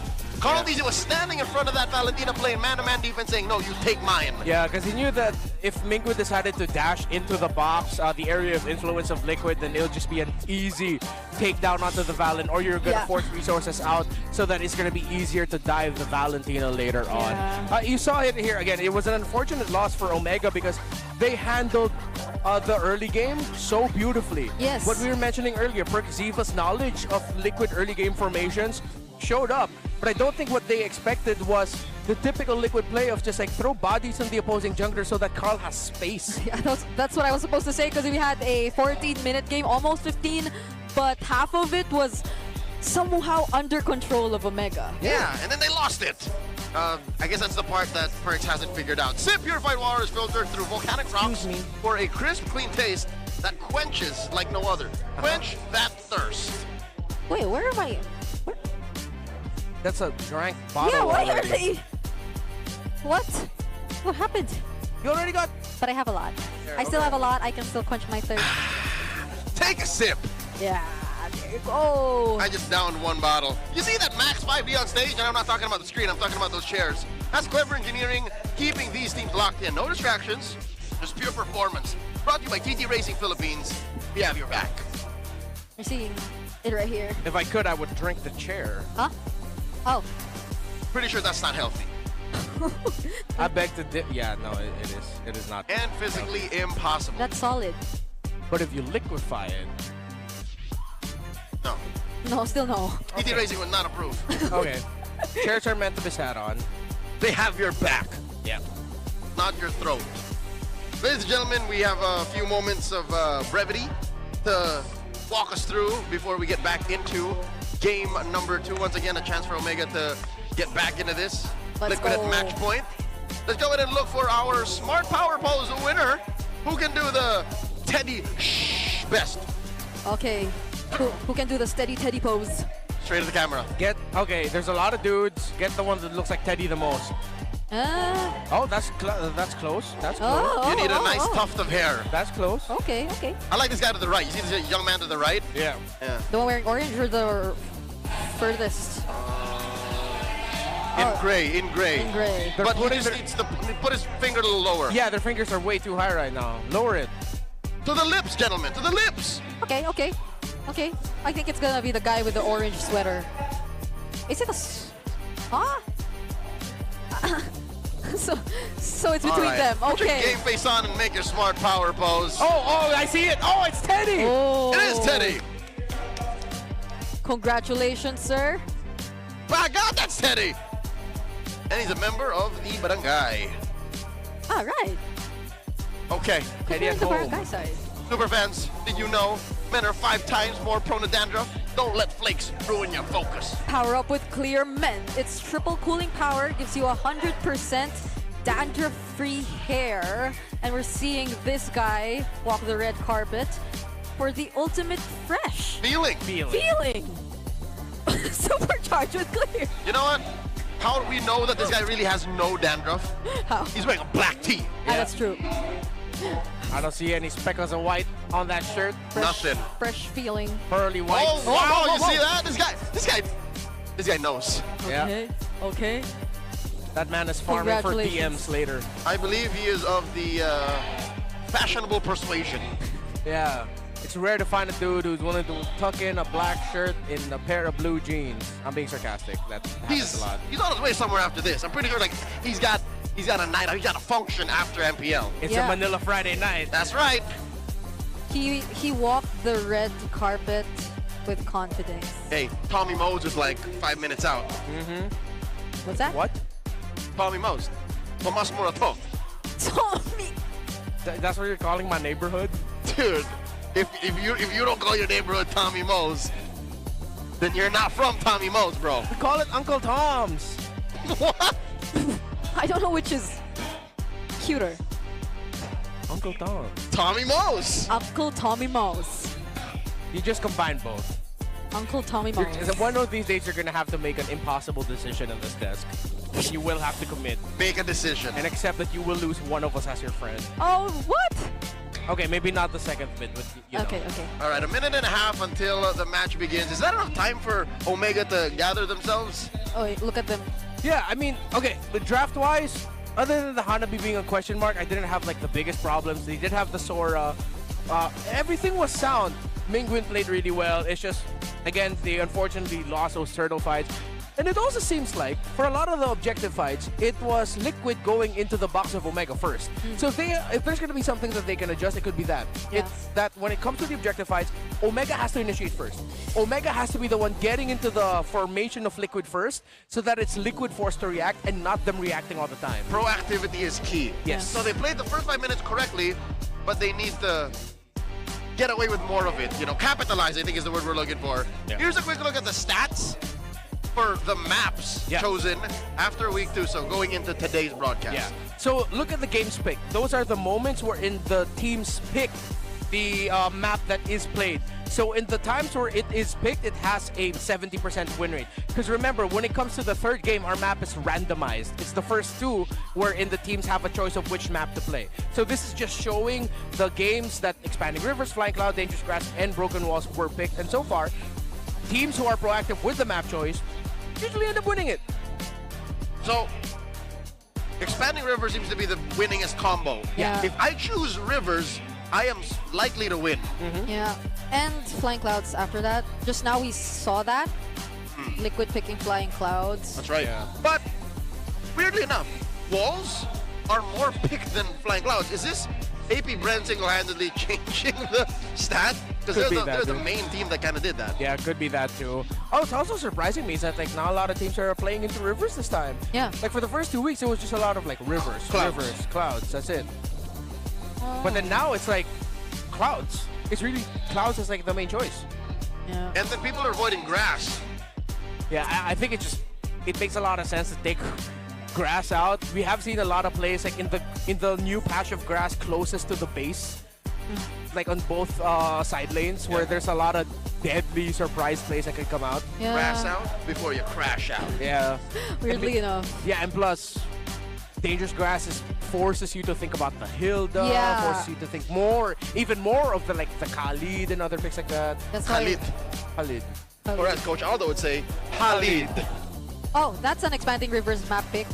And Omega chose. Yeah. Let's see if they're going to continue the undefeated streak for expanding River picks. Or will they skew the stat? Or will they skew the stat and give it his first loss? Statistics numbers show, Omega, that you should win this since you picked Rivers. There is a 70% chance? Oh, well, yeah, 70%. Choose and win. Yeah. It has only lost 3 times where it was picked by the team as the map to be played in the game. Yep. I thought they were putting handcuffs on Sanji. It's our Infinix watch. That looked funny. I wasn't able to completely look at the BPMs of the players earlier. Parse their physical state. Yeah. As they were in competition. Yeah, if I'm not mistaken, even the best of them, even like Carl Deasy, who was in a state of flow in this game, was in the triple digits. No, I think it was always Omega. The few times I got a glimpse of the BPMs were always 100 and above. All of Omega? I'd say I think maybe 3 to 4. Perks was playing at like 60, 70. Yeah, only 3 to 4 of them. Mingwin was at like 110 or something during those times he couldn't get the real world. That's pretty high. That's like a low cardio rate. That's mid-workout. I can't blame him. He couldn't, like the only ult he could steal was the real world, and he couldn't even get it most of the time. Oh! Did he? Oh yeah, milestone reach for JP. The third player to reach 3,000 assists in MPL history. Congratulations to Dad. Wow, number 3. That's tight company he's keeping. Yeah, and you see the company there behind him. Carl TZ, Few, and now JP. Wow. He was done so much in the league that he's like, yeah, I'm going to go check out ID, see what's up. Yeah. I've done 3,000 assists in MPL PH in Season 1. Let me get 3,000 more in Indonesia. I'll see you guys later. I miss Few, man. I miss Captain. Oh, speaking of Indonesia, both Team Liquid, PH and ID, are actually at the top of the charts. Yep, undefeated and #1 in the standings after week 2. So there's a stampede going on in Jakarta and in Manila. Yeah. Oh, that's crazy. If we'll end up getting like a liquid year. Their new gears is really... What? The year of the horse last year? Or was no, but it never... Remember the joke was like, if an ID team org is going good, a PH team equivalent is going to be back. Was that for ONIC? Was that for ONIC? ONIC, but yeah, then the 2 liquid orgs never like became champions at the same time. I'm talking about like if they were champions at the same season. That's right. Yeah. Yeah. So in M6 it was ID's turn. Yeah, it was ID's turn. PH, Liquid PH didn't even qualify then, yeah. Because it was Aurora and ONIC. Yeah. And to make this more surprising, again for us in the Philippines, it kind of makes sense. Liquid is the defending champion. They are the champions of the league. For ID, they went through quite the revamp. Again, more than the revamp we did. More than the, again, sadly, teasing of Aaron Chiki playing with us. They also got new coaches. So imagine that times 10. Because they have such a new lineup in Liquid ID. Yeah. That's some trust the process things that they did that eventually worked out for them really well. They lost Weedy. They lost the Ghost. Yeah. Almost feels like what Do they just have Aran left? Yeah, just Aran. Fabian ain't even around anymore in the way that we knew him to be. And it's a completely new lineup for Liquid. Yeah. Similar to, I guess, how we feel about Smart Omega this time. Because I don't even... No, maybe not in a sense that there's even just one player who you could just constantly associate with the org who's been there for the longest time. Yeah, that's why for Omega, that's my challenge for them this season. Get at least one dude to be linked to your org. That when someone says Omega, they think about that dude. All the time. Because we're so past the Omega Chapnu era. Well past that. We even got through like a singular phase where it was a bit of like a Haji era again, but then that went down like really quickly because he ended up like shifting to another green colored team. So who is it now? Ryzen is the eldest from here. But he just got back. Yeah, exactly. And then at the same time... Speaking of someone who's the face.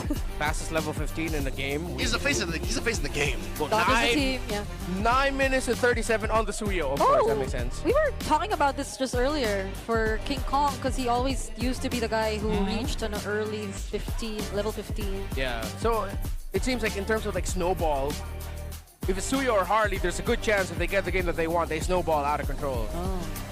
On average, less than 10 minutes and 10 seconds. Actually, no, with 9:37 skewing it down, it should be around like 10 minutes. This is 15. current season stats. Yeah. So going into all time, we'll have to recalculate, because Suyo just got back into the metagame. Yeah, they're being gone for a while. Like, Omega get to the discussion of Omega. I think in game it makes sense. Like if Ryze is gonna be that guy, because we've heard like Infinix mic checks before, but it was actually Ryzen with very like precise calls of like when this happens, we're gonna go here. After this is what's gonna happen, and then it happens exactly as he calls it. But then when it comes to like big performances, I hate to say it, but I think you gotta put the pressure on the Rook. Gotta put the pressure on Mingwin to be that guy. Sean was that guy for Twisted Minds last season. And look where that led them. Their first playoffs appearance in their very first season as a dominantly rookie team. They were 4 rookies with MP the King. So I did say that I felt a bit more of that in-game leadership from Ryzen, but Mingwin being the captain might have to really act as a captain. And then I will go back then. I'm sorry, I'm gonna bring it back. Don't ban the Baksha if you're red side. Pick it up for yourself. And then put Mingwin maybe on something like a Gimme so that he can be the carry for the team. Yeah. With the Ryzen's playstyle and Perxiva's playstyle, it puts a lot of possibility to make your mid laner the carry. Because naturally, that already gives a lot of space for Netsky, right? Netsky was doing his thing.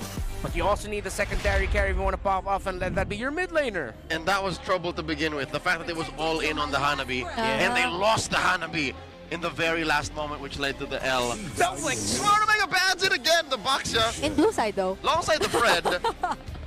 Liquid, I don't think they're sweating. Coach Snap has no reason to change the way they're going here. They banned the Freya.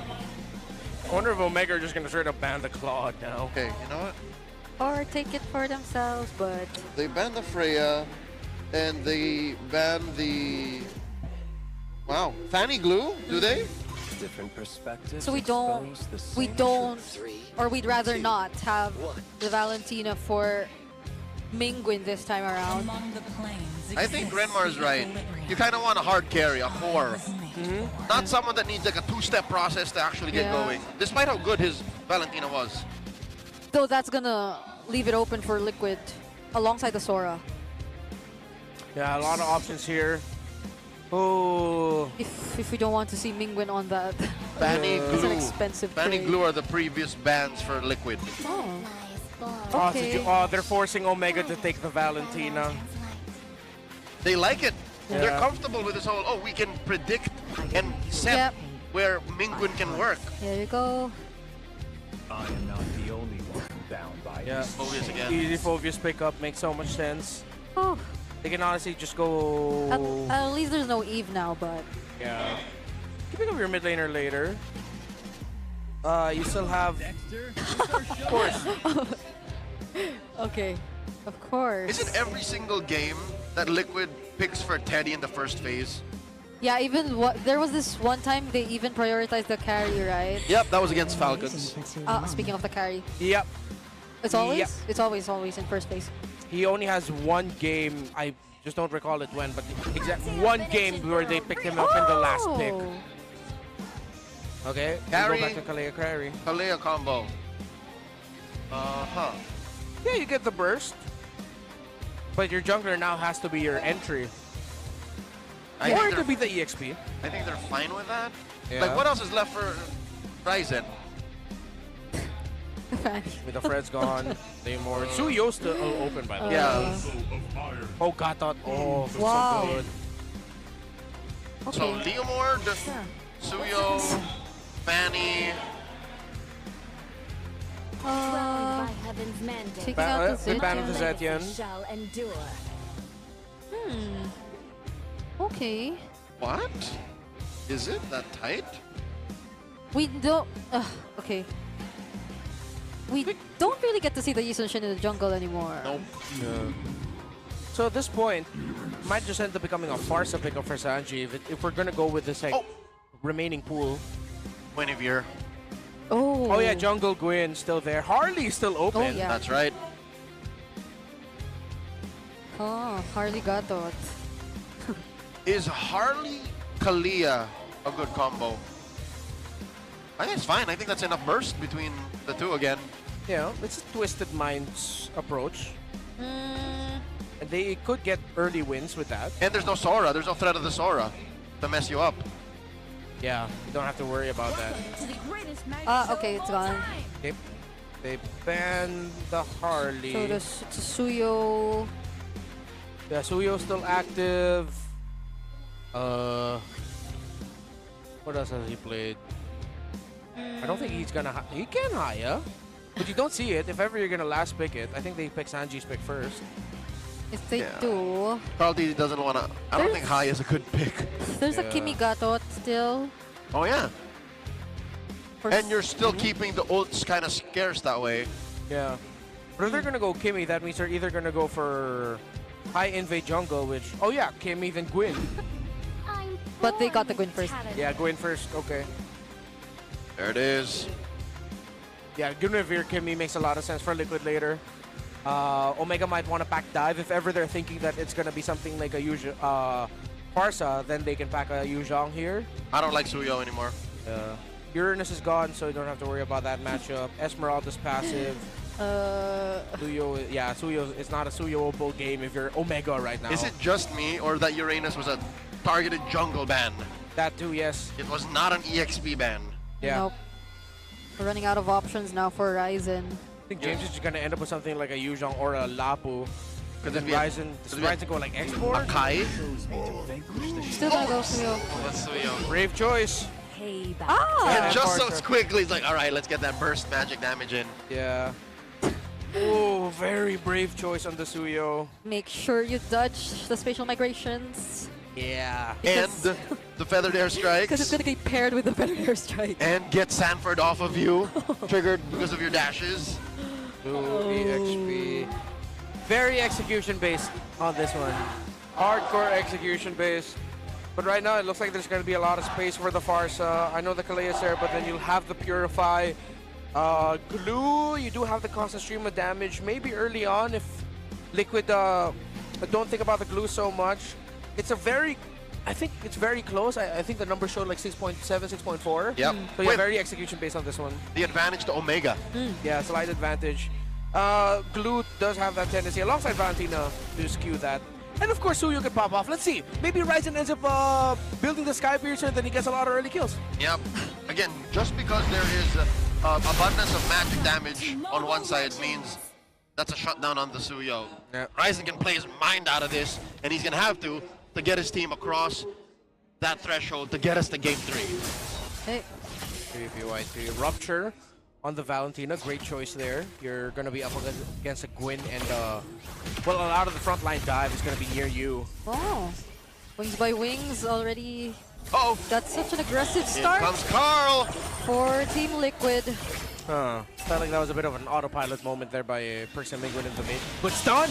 Oh, there you go. We're looking for what the Suyo can offer, and this might just be it. But the spatial migration still gonna keep Carl's easy safe. Early collapse from Omega, pushing back Liquid. So this is them putting their foot down, saying, hey, we can beat! Oh, it lands on Carl! Percy picks up first blood. There's a two-man taunt coming in from Daddy JP, and now Sanji will somehow help him go for the trade. Sanford coming in! And that's gonna be a punish for Smart Omega. Was that a moment of miscommunication? You see how far Mingwin was off? And Mingwin! I didn't know he was there. That's what I wanted from this game, man. A lot of trades. Messy. But is it trades with purpose? Because at that time, it just looked like Ming was like, oh yeah, you want to fight? Yeah, no, it was straight up trades of like, oh, we got to get something out of this. Okay, let's just take it. I'm in too deep. Yeah, I'm into the... It's at that point, they accepted where they were. It's too late to back out. This is who I am. You're in the nightclub, blindfolded. Just go for it. This is who I am, all right? I chose to fight. Yeah, they needed to take those trades. After that jungle trade, Mingwin decided to commit. Gets a kill onto Sanji, ended up becoming a mid laner trade. Just levels things out slightly. I don't like these moments as a Suyo, wherein my pathing is selected for me, and I can't go where I please. This is not how you reach early level 15. Oh? Are they gonna try to steal? Yeah, okay, they're not. Ah, yeah. So they get the intel that they're going to go for purple first, so Carl Tease is going to go back. Liquid will try to hold this because Sanji isn't level 4 yet, so they can't force anything until the force is level 4 because Mingwin already got through that threshold. So JP pulls it back and holds it. Sanford and Sanji being aggressive. Yeah, this is Liquid setting the tempo for this turtle actually. Yeah, Sanji holding this left mid push. So they already have enough Sanford has to check. Oh, they're gonna commit the Tsunami Slam! Actually on Sanford. Now that's one member down for Team Liquid. Mingwin stealing away the feathered airstrike as well. JP2 might just get caught in this fight. They flicker from James and now they're on Carl! 3 members of Liquid, or 2, falling down. Masterfully played. Yes. I think Omega rope a dope Liquid into exposing Sanji before they fully collapsed. Yeah, and the difference was this time it was Omega being proactive. It was Perxiva who decided to jump first and start off the initiation onto Sanford. Yeah. So even though Liquid did that whole thing to make sure that the start of the turtle was in their tempo, the start of the fight was decided by Omega. Okay, so at this point, I think Ryzen has found its footing again. This Suyo is no longer hindered by the rest of the map. It's not about the gold lane. Netsky versus Teddy. Quick instant replay how that happened. Yeah, so here, stun, they force Sanji back to wings by wings. And then after the entry of James to get the information, Give me that ult. There it is. Perxiva went in, got the ult onto Sanford. Unfortunately, the first strike of the feathered airstrike, it's just a nitpick. Mingwin, it actually landed to no one. It landed right next to him. Warning shot. Warning shot. It's like, look what I can do. But then he was able to land 2 eventually to end up delivering those 2 kills. Yeah, great call from Smart Omega. And at least they were able to choose a really good target, because considering how Liquid were positioned earlier on, it was just really Sanford who could potentially start things up. And Carl TZ forced to use the spatial migration, but not knocking up anyone already meant so much for Omega. Pull up. Ryzen is 2 levels up on Carl right now. Yeah. So Ryzen has found his stride. He's eating Carl T's lunch money, taking small camps away. Yeah. They're continuing it. A lot of gold. No first item yet. No concentrated energy for Carl TZ. I think we have to accept right. Suyo might actually just be busted again. Yeah, Ryzen has out-farmed himself. He's looking for camps now. He's just taken Carl's away, and he's like, what do I do? The speed, the blade surge, the mobility.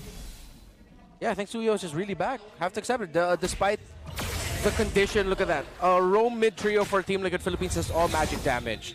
Theoretically, that should mess up the Suyo. Yeah, he died once, but that was after that really messy trade up top. Yeah. You also see the effect of glue that we mentioned a lot when that pick is open. Oh, this is actually a great spot by Mingwin. Oh, okay. Hold the mid. Allow Perxiva and James to jump forward. Okay.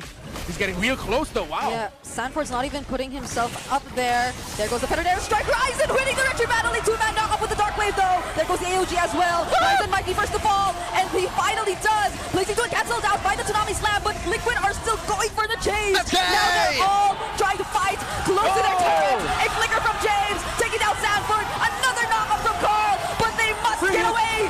Netsky, he's landing too much. 3 hits. This is the second time Netsky has left his lane to join the fight. First time around, he didn't need to. Turtle handily went to Omega. This time, he made the difference between a free turtle take and a trade for Ryzen. They're not done, they're still going! Oh, okay, flicker from Mingwin. It's gonna be okay. Okay, nothing for Liquid still, but again, Omega are really making the most of lost time from game 1. Yeah, that was honestly a beautiful recovery by Omega in that last fight. I thought that Liquid would be able to continue to the Stampede, but then they repositioned, reoriented themselves, gave a little bit more space for Nesky so that he could free hit, and Liquid might have blown a little bit too much at the beginning of that fight, hence why Omega had the resources to turn things around. Yeah, that's still a 2-level gap you're looking at between Carl and Ryzen. And a level gap on Netsky, now 2 on Teddy. Yeah. He's like 300 gold up. It's not bad. Netsky is playing a much better game now. Yeah. Compared to game number 1. And we haven't really seen the combo, like the Kaka combo, right? No Tsunami Slam into the face full of light wheels, yeah. Yeah. I think we'll get to see it either this one or Lord 1, as teams are now going more into 5v5 scenarios. Carl TZ will mirror up top to stop the minion wave that got pushed by Ryzen. Neski and Teddy still just getting farm. Mingwin has the ultimate of the Farsa. Clea is holding RMB. Right mid bush, while JP and Sanford are sticking together getting the information. Okay. Oh, Kanji. Gotta be careful here. Oh, he's fine. Yeah. Okay. Oh, good initial bursts. Oh. Ryzen doesn't have, he can regen either through the green, yeah. So we'll get the Beetle down bottom. Regen health. Oh! Teddy, what just happened? The Sanford though might just go for the punish wing win. No, two men still coming in from Ryzen. AOG, but it doesn't really knock off anyone. But fortunately, Carl, he's able to do that for the team. Team Liquid might just have turned things around, but that's a grab from James. Could it be enough to take down Sanford? It's not. And yet again, another veteran airstrike, and the tie from the cavalry. That felt personal. Yeah, that really did. They didn't need to commit that much. I mean, the Lord was already up, but I think they said, you know what, let's just make it a sure thing. Netski, what are you going to try to do, sir? Netski. He's alone. Netski. That's 5 members of Liquid. Oh. Here comes Mingwin. Oh, wait. Okay, he didn't do anything. Not yet. Yeah, they're going to see if they can get, okay, free hits. There you go. Oh my god! Wait, yeah, might actually just do something. Okay, the knockup. He had to cancel it out real quick. Oh, now that's he's Teddy! on Teddy, but the BMI was ready to keep him safe. Oh my gosh! And JP gets away with a sliver of health. Okay. No harm done. Omega did not die, and I think what they were trying to do was get battle spells off of Liquid. Yeah. But because of that, because of them holding that bush and positioning the way and fighting the way they did, they denied Liquid a solid lead because Liquid could not do anything else on the map. Yeah. So now this is where they're going to try to find that space around it. Push up top. They're going to escort the Lord, go through the jungle, see if anyone from Omega might overstep, lose their footing. They're just going to try to make sure they get the charge away. 3-2 split. They go into 2-1. Oh, yeah. It's still going to be 3-2. They just left the Lord down bottom. Oh, JP behind enemy lines. Has the info. They're going to try to break the tower in mid. Okay. Yeah. Yeah, they just give it up. Too much for Omega to step their foot down and say, you cannot push for it. This is tough. Again, Liquid have found a way to be aggressive again. And this is not the same story as Game 1. Yeah. It's just the milestone was pushed back further. In Game 1, it was what? 7, 8 minutes? Now it's 10. Yeah. It's as if the 2-level gap didn't even happen. Is it gone? It got washed away very quick. At this point, Carl is level 13. Yeah, they're even. That's it? Yeah, there's no more gap. In fact, Carl has a slight lead in terms of gold. Who'd have thought that it wouldn't be the Guinevere nor the Farsa that really took down Ryzen? It was the Gatot. So Kartis is going to be going for the combo of the Winter Crown second item to Winter Crown during his ultimate or Winter Crown after it. Pretty much if ever he gets caught. And then he's going to go for the Queen's Wings. Yep, That's the third. Spell Vamp build. Spell Vamp, lots of cooldown reduction, a fantastic item for a Guinevere jungle. Oh. They're all positioned here. Yeah. And think about it, this isn't even the Molten Essence Guinevere. It's Guinevere's straight rush into the concentrated energy. There are some Guineveres who would want to pick up Molten Essence first because it makes jungling feel so much faster. It feels really slow, but maybe that's also one of the reasons why there was a slight gap early on. But then once he has his items with Consen, pretty much is good. Something about Carl TZ playing Guinevere feels right. The sister of his favorite hero. Oh yeah, they are. Are they siblings? Yep, Lancelot. Yeah, Lancelot. I was thinking of Odette, but then that's just like his girlfriend. Yes. Yeah. They're romantically related. Yeah. But yeah, no, the way that this is built, again, low cooldown, high mechanics. Oh, James! James! He got taunted here. There's a knockup coming in from Perks though, but look at where Sanji's positioned. Teddy though gets caught in the grab. Sanford already falling down first! He's caught by the GOAT! He takes him down. 2 members of the Omega nowhere to be found, and Mingwin is next! And that's a 4-man wipeout brought to you by Team Liquid! They'll still have the shields. The guy who started the fight, James, just came back. Yeah. James was the one able to get away from that. Carl TZ found that knockup. I thought Neski already had the clear go signal to just free hit like crazy. He already was. but then it was a knockup from the Guinevere. Like a heat-seeking missile. Let's see that once again. All right, so James got caught. They didn't check mid first, but they found the information. Great knockup and entry there. Look at Netsky. He gets out of the range of the feathered airstrike. Mingwin Ryzen forced back by Carl TZ. Finds him. He saved that second skill knockup just for the carry. You could see how he was trying to look for Netsky. Yeah, because he knew that he doesn't have a Purify. That he'll be forced to flicker out. I think Netsky was pressing buttons way too quick that he couldn't even flicker away from Carl TZ. There was also a lot of spell effects, so if he didn't see that, I don't blame him. So, this is a lineup that bumps into each other in a very specific way. Yeah. Neither want to keep a box, but Liquid run through the box worse. Yeah. If Omega don't find the perfect, all right, Netsky combo with the Kalia, Ryzen go clean up. If they don't find that, Liquid punishes so much easier. Yeah, it was such a quick call from Liquid too, because James was just there. He typically could be the guy to do that, but they just went all in on James. But it wasn't really James they were after. They used him as some sort of bait to get the information. Netsky all along. All right. That's a base turret potentially going down. The hands of Liquid, popping feathered airstrike. Very good. Coming in from Mingwin, and they'll get to deal with the Lord. Yeah. High formation by Liquid. Not scared. Box to conceal. Oh, the knockup! And the taunt is James yet again, who's going to be the target. Revitalize already committed as well. Sanford already under the turret. Committed and Team Liquid finding themselves under the turret, but still successful enough to pick up the kill. But Netsky alive! Netsky being alive could save this game for Smart Omega. 2 for 1! Liquid get punished for pushing in too deep! Yeah, Omega find the turnaround. Team Liquid Philippines didn't respect, and the tower in the bottom lane is still standing. How many times, again, have we seen this from Liquid?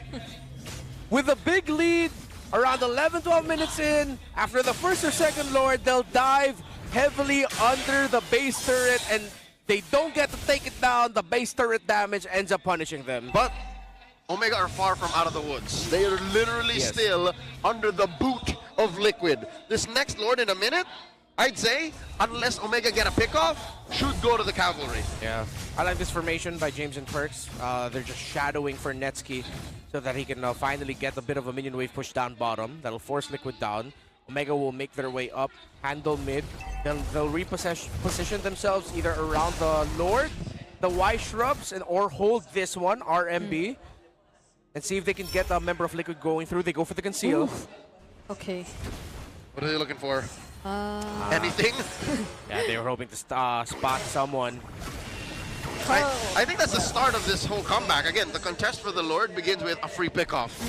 Because they cannot take Liquid as a full 5-man. Yeah. Netsky has a win in nature now, and at the same time, a Malefic gun. Carl has a winter crown too, though. Their turn, it's their turn. It's their turn, and speaking of, they're not even going to use anything we mentioned. It's just going to be a pickoff on James. Sanford gets the kill, and a quick transition to the objective for TLPH. Another green light go. We took one away. They're scared to even contest. Yeah, they're just going to have to open up the map. Unfortunate. If James was just able to get his combo off with the too much crowd control for Liquid, stopped him. If he got a mount, that would have been a sign for Omega to try and fight and help him. But since he didn't, that's just an easy Lord for Liquid. The third one of the game goes to them. Yeah. Will Omega get a tower down bottom? And is it just me, or is Netsky once bitten, twice shy? Even before he knew Sanford was coming, he's like, I'm done. I'm not doing that again. Yeah. He just gets the hell out of there, leaves the lane. Fortunately, I think Omega can clear this. And again, they don't fall to the trap of, let me just push this inhibitor. Yeah. So at least they're a full 5-man on the defense now. No, Netsky's not going to do that this time around, right?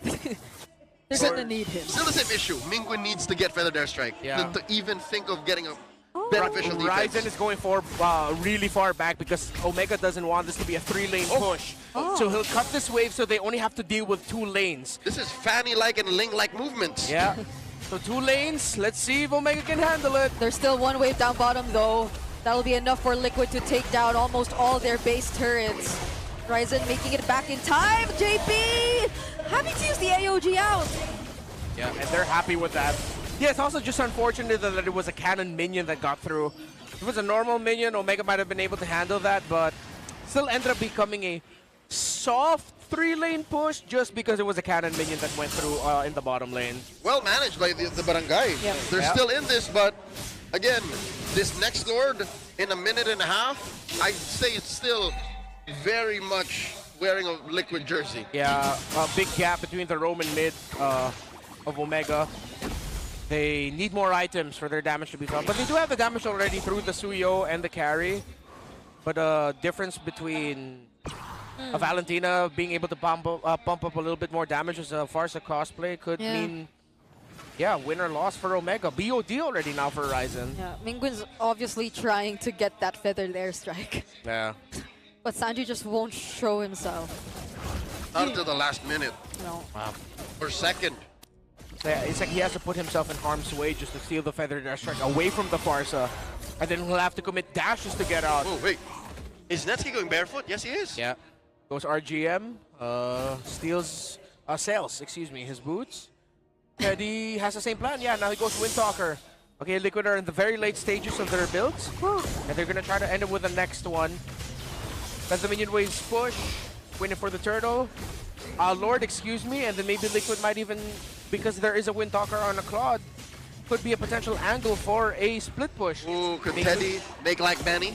Yeah. Oh. Teddy has to try his best Benny Cutie cosplay here. Although Omega have had very long games this season. That's true. They are part of the longest game so far. I don't know if it's another late game poison kicking in for Smart Omega, but oh my god, James! They are capable of extending games if they wanted to, but James that seemed a bit too terrifying. That's what I was saying, this little soft counter situation. Yeah. Glue it to a Claude. Yeah. Max AOT stacks off of a single split. Yeah, he has Blade, Armor, and Chastise Pauldron. This is Art of Thievery. It's just so easy for him to max out. It's like, difficult. Yeah. Okay. Oh, perfect spot for Sanji and Krautiti, by the way. Oh! It's Netsky who they actually go for! AOT! Still knocking him up even though he nearly got away. And now it's going to be Perxiva falling next. The team fight split up, but it's going to be okay for Team Liquid. It's Mingwin and Ryzen left for the defense. But now that they could no longer go for them, it's James who'll have to say goodbye. Immortality pop, then an airstrike from Mingwin. But Sanji's okay! He's just gonna go and re-engage and use his original Venom airstrike! But Ryzen shuts it down! Okay, Ryzen, let's see. Can Omega find an angle to defend this? So Liquid, they just go for the Lord. They cleared the minions! So it's not done just yet, but this is definitely a devastating blow to the Barangay. They had a really good shot there, but again, Sanji and Krautiti just first to the punch. That push in the bottom lane. Ryzen trying to get close. JP's zoning them out. Yup, the taunt did not connect. But Ryzen, he cannot make it. That was more than enough. He needed to sidestep that taunt. And that just gave the space for Liquid to get the Lord. It comes out immediately. Sanji will be back on time. Can Omega pull off a miracle and defend yet again? One more chance. A big Lord defense. Though, oh my god, fourth this game that Omega has quelled and pushed back. This Lord is evolved. He's huge. He's massive. Yeah. Ryzen couldn't go for another play on any side of the map. Liquid have taken care of it really well. Daddy JP though, get punished here. Immortality already popped the grab 2, landing on Sanford. And this might just be an opportunity for Smart Omega. Sanford going in, but he's getting shredded down. Another Immortality pop by the Barangay. And that's 2 members taken out by Omega. The frontliners bit off more than they could chew, and Omega punished them for it. Same time, the back line of Liquid looked like they were zoned out. They knew that they couldn't get close enough, because they would have been a big threat of a potential wipeout if Liquid decided to go all in. Krautiti also couldn't find the angle to try and jump on Netsky. And still Omega are fighting. Let's see how much space they could just find. Because Liquid, give it to them. They actually got that at the right time. Let's see what was happening in the backline situation. James standing in front of the members of Liquid. And since... Okay, he pulled back the grab, Teddy. Yeah, it's the presence of like Perks, James here on this wall that they just couldn't. And at that point, if you're Liquid, you're not going to risk it, because if you do decide to go for it, you might get wiped out. Yeah, that did feel a bit impatient from Liquid. Yeah. The rest of the map are correcting itself. Omega are regaining these avenues. Mid lane, tier 2 goes down. Top lane, almost. Liquid clean up house. doesn't change the fact that bottom lane and mid are fully penetrated, so that's permanent damage Omega has to address. Luckily, they can thank their stars that the long lane is where the Lord is. Oh my God, JP! JP doesn't have his immortality, but has the AOG. Now it's a counter from Team Liquid Philippines. Carl TZ using the Violent Requiem. They'll have to run away. Oh, James might be in a bit too deep. There's nowhere to run if you're James. Ryzen 2 trying to jump in and join, but he gets knocked up by the Dark Wave, and now it's bursted down by Liquid. But oh my gosh!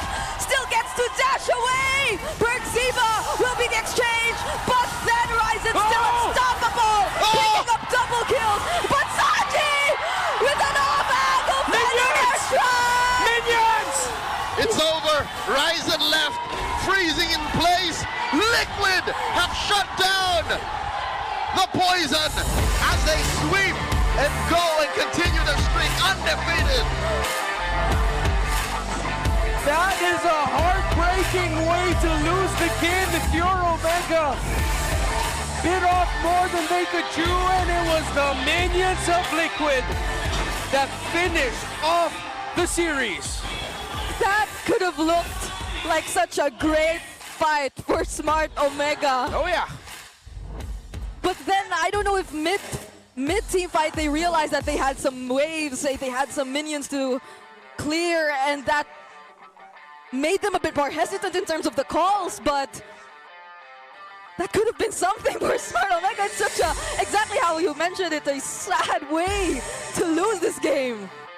I think they were fighting that fight because they were so desperate to get a win. They thought they'd be able to take JP down right away, and then when they realized, oh, we have to put in a bit more work to go for a 1-for-1 trade here, because James is caught in the back, all that time they spent trying to win that fight meant that the minion wave and bot just ended it. The map was not on their side. Yeah. But it seemed like the fates were, because they were playing with heart. They were, again, man-to-man, from roll to roll, doing their best to pull from this almost impossible feat. Yeah. But as it is, and it happened all suddenly and one at a time at the same time. And that feathered airstrike from Sanji too. The way he just flew around the team fight and landed those feathered airstrikes. It's like those volleys had Netsky's name on it. Yeah. There's something there in Omega, man. You just need to mold it and like make it all finally shine. I see the vision, but do they see that themselves? That was a bit deep. Ladies and gentlemen, we're going to be hearing from our defending champions again on their X-Win. It's Liquid. The stampede continues for Team Liquid Philippines! And what a game to end our day one of week 3, 2-0. And Sanji, we want to know, bago yung timpla nyo this season, paano nyo napapanatili na ganun yung performance nyo game after game? Siguro, mas nagpo-focus na kami ngayon sa scrim, hindi katulad dati na bara-bara lang kami sa scrim, ganun. So, siguro mas magiging consistent kami this season. Hindi namin in-expect na bara-bara lang kayo sa scrim dahil iba talaga yung performance na nakikita namin sa inyo on stage, Sanji. Pero gusto ko ngayon tanungin, si Daddy JP. JP, dun sa game to na yun, parang nabibigyan ka pero nung huling moment, alam nyo na ba na kayang tapusin nyo ng minions nyo? Ano po, hindi po. Kasi nag-focus kami sa clash eh. Magti-team fight na rin kami, ganun. So nagulat din kayo na ganun yung naging outcome nung game to na yun. Wow, grabe lahat kami na surpresa with that result. But right now, I want to talk to Carl TZ. Carl, kanina, before tayo mag-start, chinek namin yung beats per minute kung kinakabahan ba kayo with your Infinix watch. And mababa yung naging resulta. I think that's 50 to 60 BPM. So sa mga hindi po nakakaalam, ang average po natin ay umaabot ng 100 BPM. Hindi ka ba talaga kinakabahan sa mga ganitong matchup kahit may familiar ka na dating teammate? Hindi naman po. Pero pag bago mag-start. Pero pag nasa in-game na kasi talaga nakapokus na ako sa game.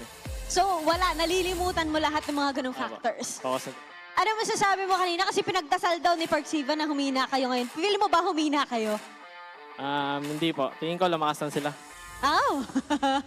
Acknowledged pa rin ang kalaban. And of course, meron pa silang susunod na games. And Teddy, makakaharap nyo ang former TLPH gold laner ano yung mga paghahanda nyo at ano ang mensahe mo para sa kanya? Yung preparation po namin, focus lang sa screen. Focus lang talaga sa screen. Kasi yun lang po talaga yung preparation namin. Talagang focus. Sabi ko sa sa TNC, good luck. Good luck. Medyo magkapangalan pa nga kayo, yung dati mong IGN. Wala ka na bang cutie sa IGN mo ngayon? Tingin mo ba mas malakas yung may cutie o wala? Yung wala po. Yung wala. Yung wala ng cutie. Okay, makakaharap niya yung may cutie bukas. And let's now see kung sino nga ba ang MVP in this match. Who do you think it is? And the MVP of this match is Carl TZ! Wow! Carl TZ, nakaharap nyo ngayon ang Smart Omega. Sabi mo nga, feel mo lumakas sila. Pero ang alam namin, malakas pa rin talaga ang sigawan ng The Cavalry. Ano ba ang gusto mo sabihin sa lahat ng sumuporta sa inyo? Thank you sa laging pag-support nyo. Kahit na laging sinasabi top 8 secured, thank you sa laging pag-support. And with that, you may now take a bow and take your victory walk. Once again, give it up for Team Liquid Philippines! A 2-0 sweep with their new set of jersey and jacket. Napakagandang tingnan for TLPH. Looking good para sa week 3. And grabe, napakaraming back and forth with that defense and Lord clashes. And we'll get to know more as we throw this back to the casters. And we shall catch as always. Thanks, Sex Bomb Tejas. Thanks, Sex Bomb Odin. Another jungler, another world champion in the match MVP throne. Congratulations, Carl Easy. Yeah. That was the first loss of Expanding Rivers. No, it wasn't. It was 70%. It was like yeah. 7-3. It's a loss. It's an A loss, yeah. Which shifts the whole percentage. But our game MVP is Sanji. Yep, great positioning on this Farsa. Fantastic rotations. Le Chef. 6-2-13. When Le Chef is free to do whatever the hell he wants, then it's going to be difficult for you to take down Liquid, man. Of course, for the match MVP explanation, it's easy. Game number 1, as Wolf so eloquently put it on a blue app, it was Carl Retri TZ. Game number 2, this time, it was him catching nets at that right time. I believe it was this one, if I'm not mistaken. Is it? No, it's not one of them. It's one of those moments. But for Sanji in this one, it was making himself scarce, outplaying Mingwin, a little bit faster. Even though in the initial start it was Omega controlling the game, it was Sanji being able to land a perfect stun here as well. Great comeback to turn it around. I think that was an understated moment of that turnaround moment for Liquid. The fact that Sanji wasn't there and that he was able to deal the damage and the stuns so that Liquid could turn it around. Yeah, because I think one of the... Oh, and this one, of course. Oh, that's the moment. Yeah, he had the info, just popped the feathered airstrike. I believe we called it Carl TZ and Sanji in a really good spot, and they were. Yeah. One of the biggest moments where Omega had a clear win in the team fights was when they were able to block off Sanji or have a clear idea of where Sanji is. So they really didn't feel the threat of the feathered airstrike. That was during first turtle, I believe, but this was the minions moment. Based on the body language of the heroes in the game, I don't think even Omega saw the minion wave in That's bot. why they panicked a bit. Or It happens with the best of them. Again, for the first time in a while, you looked like you were going toe-to-toe against an opponent that always had like 7K, 8K up on you. Yep. Yeah. Would you not lean hard into that fight? That's what Omega did. They were doing the right thing in the moment, but the moment also called for you to take care of your base. It's just they couldn't be in two places at the same time. And for the entire game, they were really taking good care of the waves. There were moments like before Lord Sieges, they were sending Ryzen down bottom just to make sure they wouldn't have to deal with all of them at once. And that was the only moment they didn't manage the waves well enough. Yeah. This is why I see something good in Omega that just really needs a lot of more refinement. They have something here because, to be honest, after all this time in MPL PH, it might hurt to hear, but a team of quality cannot lose like that. Yes, it happens to the best of them, but this also happened to them last season, if I'm not mistaken. They also had a loss where they got split pushed by their own minion waves. And that can't keep happening season after season. So, fix that, because it looks like, again, let's give this one to Omega. Early game for both two games, very good. They were reading Team Liquid Philippines really well. All of them. All of them. Some fights also looked like they were able to dance with Liquid. But then everything crumbles at one point, like around minute 7, minute 8, it just gets taken over by Liquid. So the early game for Omega is there. They just need to refine what happens after that early game. What was it? How you put it? You see something, it's just not all there just yet. Yeah. It's always the 7 to 9 minute mark. Yeah, for something Smart happens Omega. to them there. And I think that's also why some of their games go on for very long. Yeah. Well, that's one thing you could look at positively though, that they're able to really extend games, go for really long or constant base defenses, but retracted sequences. But then that one moment was the only moment they did not depend on a simple mere base defense. They wanted to do something different, but I think it's still a learning experience for them. Let's take a listen to how Liquid closes off these games as we go into our Infinix mic check. Tinya. Walang ulti kari, paubos na. Ayun, kaya na kasi nako. Pakita mo tayo. Kaya pre, takip ko. Okay na. Tara glue. Ayun, antayin lang ko. Bird out ka. Get out ako sa loob. Cancel. Pakiko. Ano ba ako mid? Sensitive mamaya. Takombo si Ryzen, hindi ko alam kaninong skill. Kaya. Tagulti lang dito. Ba't tayo pre? Pick kaya. Tara. Ista ka rin. Osan ko. Kaya. Ay, dapat ka kari. Ay, buwan ako. Diyan ako. Sabit sa akin, pre, ah. Kari sa akin. Kari. Nabulti mo naman. Kaya pa. Nice G! Ista ko yan. Counter curl. Di makapalo yung kari, pre. Wala, kahit tayo niya pasabugin niya doon. Di naman ako. Pangarapan, ulti kari, pre. Kill nga. Pangarapan lang. Gulo mo na, Pabak. Top nila. Laro. Oh. Ulti kari. Kaya. Ima. Kaya. Sakay nga, sapay ko. Sakari, boy. Kaya. Ulti kari, gisa yan. Nice game. Nice. For international viewers, Kaya is basically the rough translation of Bole. Ken. Yeah. I can't keep going. Yeah. So that's their main shot call. So Liquid trust each other and trust themselves enough to just make the call of, can we do this? Can we go? Yeah, and there were a lot of shot calls also of nice 1G. Nice G. Yeah. Pretty much telling Sanji, good job, man. Yeah, I think it's every time Carl praises a certain hero, you know that there's likely, or that's likely going to be the MVP of the game. We'll talk more about Liquid's win, but first I got a question. You think you have what it takes to run the show? With eProject, Esports for Everyone, we're giving you the power to bring the MPL energy to your own local community. I don't believe you. That's right. Participants get exclusive access to tournament modes, free in-game items, and even diamonds. Just head over to ph-mpl.com/e-project to start your application. I'm a believer now. It's time to turn that passion into action. Visit our website for more info. Scan the QR code on your screens right now.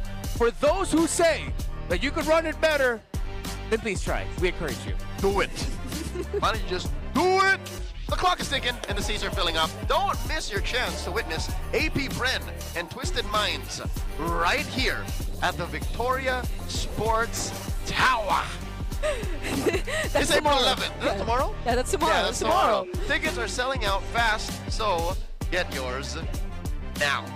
Can they still do that? Can they do it the night of? Yeah. Use my code hashtag MPL PH S17 X more. Is there a hashtag? Do it. Yeah. No, it's not a hashtag, it's a code. You can just change that last letter for Brigida or Leo. Calling all superfans though. Stay updated on all things MPL PH and connect with the most passionate community in esports. Join the MPL Philippines official Facebook group, the Superfan channel, and the MOBB official Discord. Get your all-access pass to exclusive content, the latest news, and community discussions. Lead the conversation and have a chance to be featured as our super fan of the month. If you have a family, we could be your family. The MPL PH family. Scan the QR code on your screen now and join the conversation.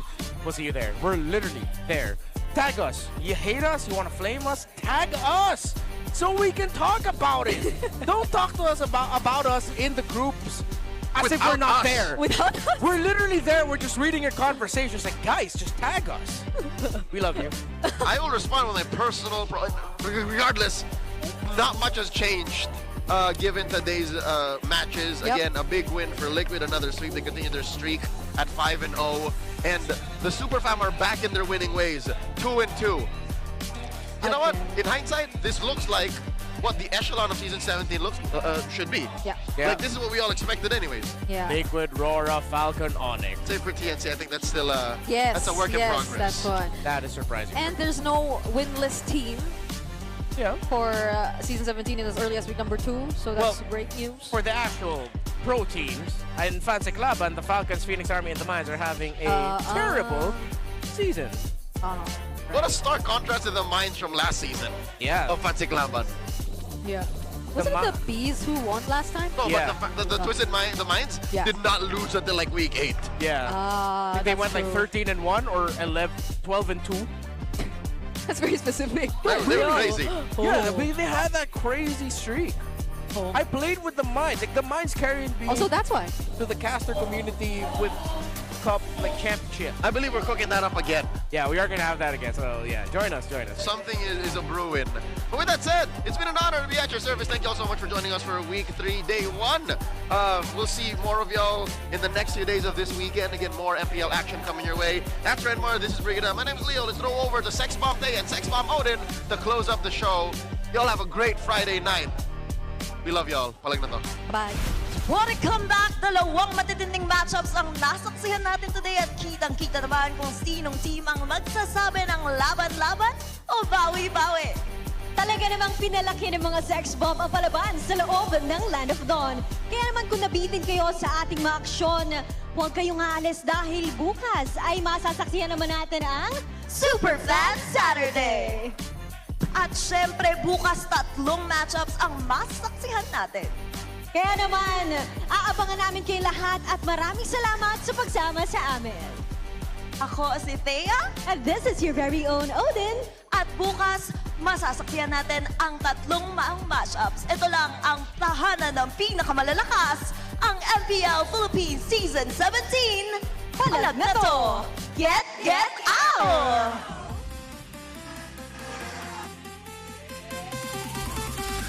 17th season of MPL Philippines is brought to you by the following sponsors. Infinix, the official gaming phone partner, the power behind every Madlang gamer.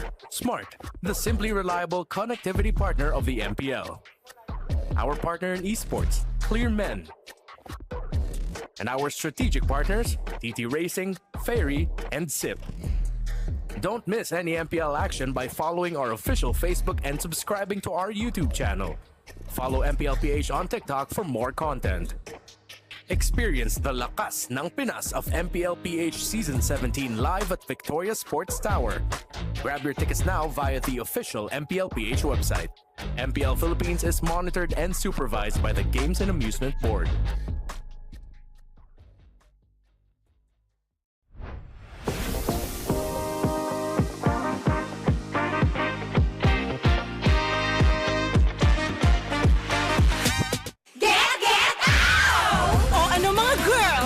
Bago na naman tayo, ha? Malamang matutuwa na naman ang mga bata at matatanda niyan! Get out! Maglaro tayo, di kami patatalo. Maski duo o trio, kahit 5 man pa kayo. Kahit pa sabay-sabay, ang kalaban sasablay. Kung mag-rank ang pambilis, sure na wipe out!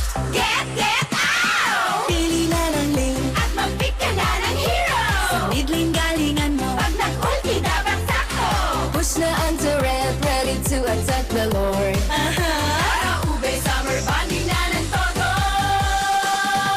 Laro, laro, laro. Bilis, bilis, bilis. GG na sila. Appear, appear, appear. Ay! Nadali! Sige, push mo! Laro, laro, laro. Bilis, bilis, bilis. GG na sila. Appear, appear, appear.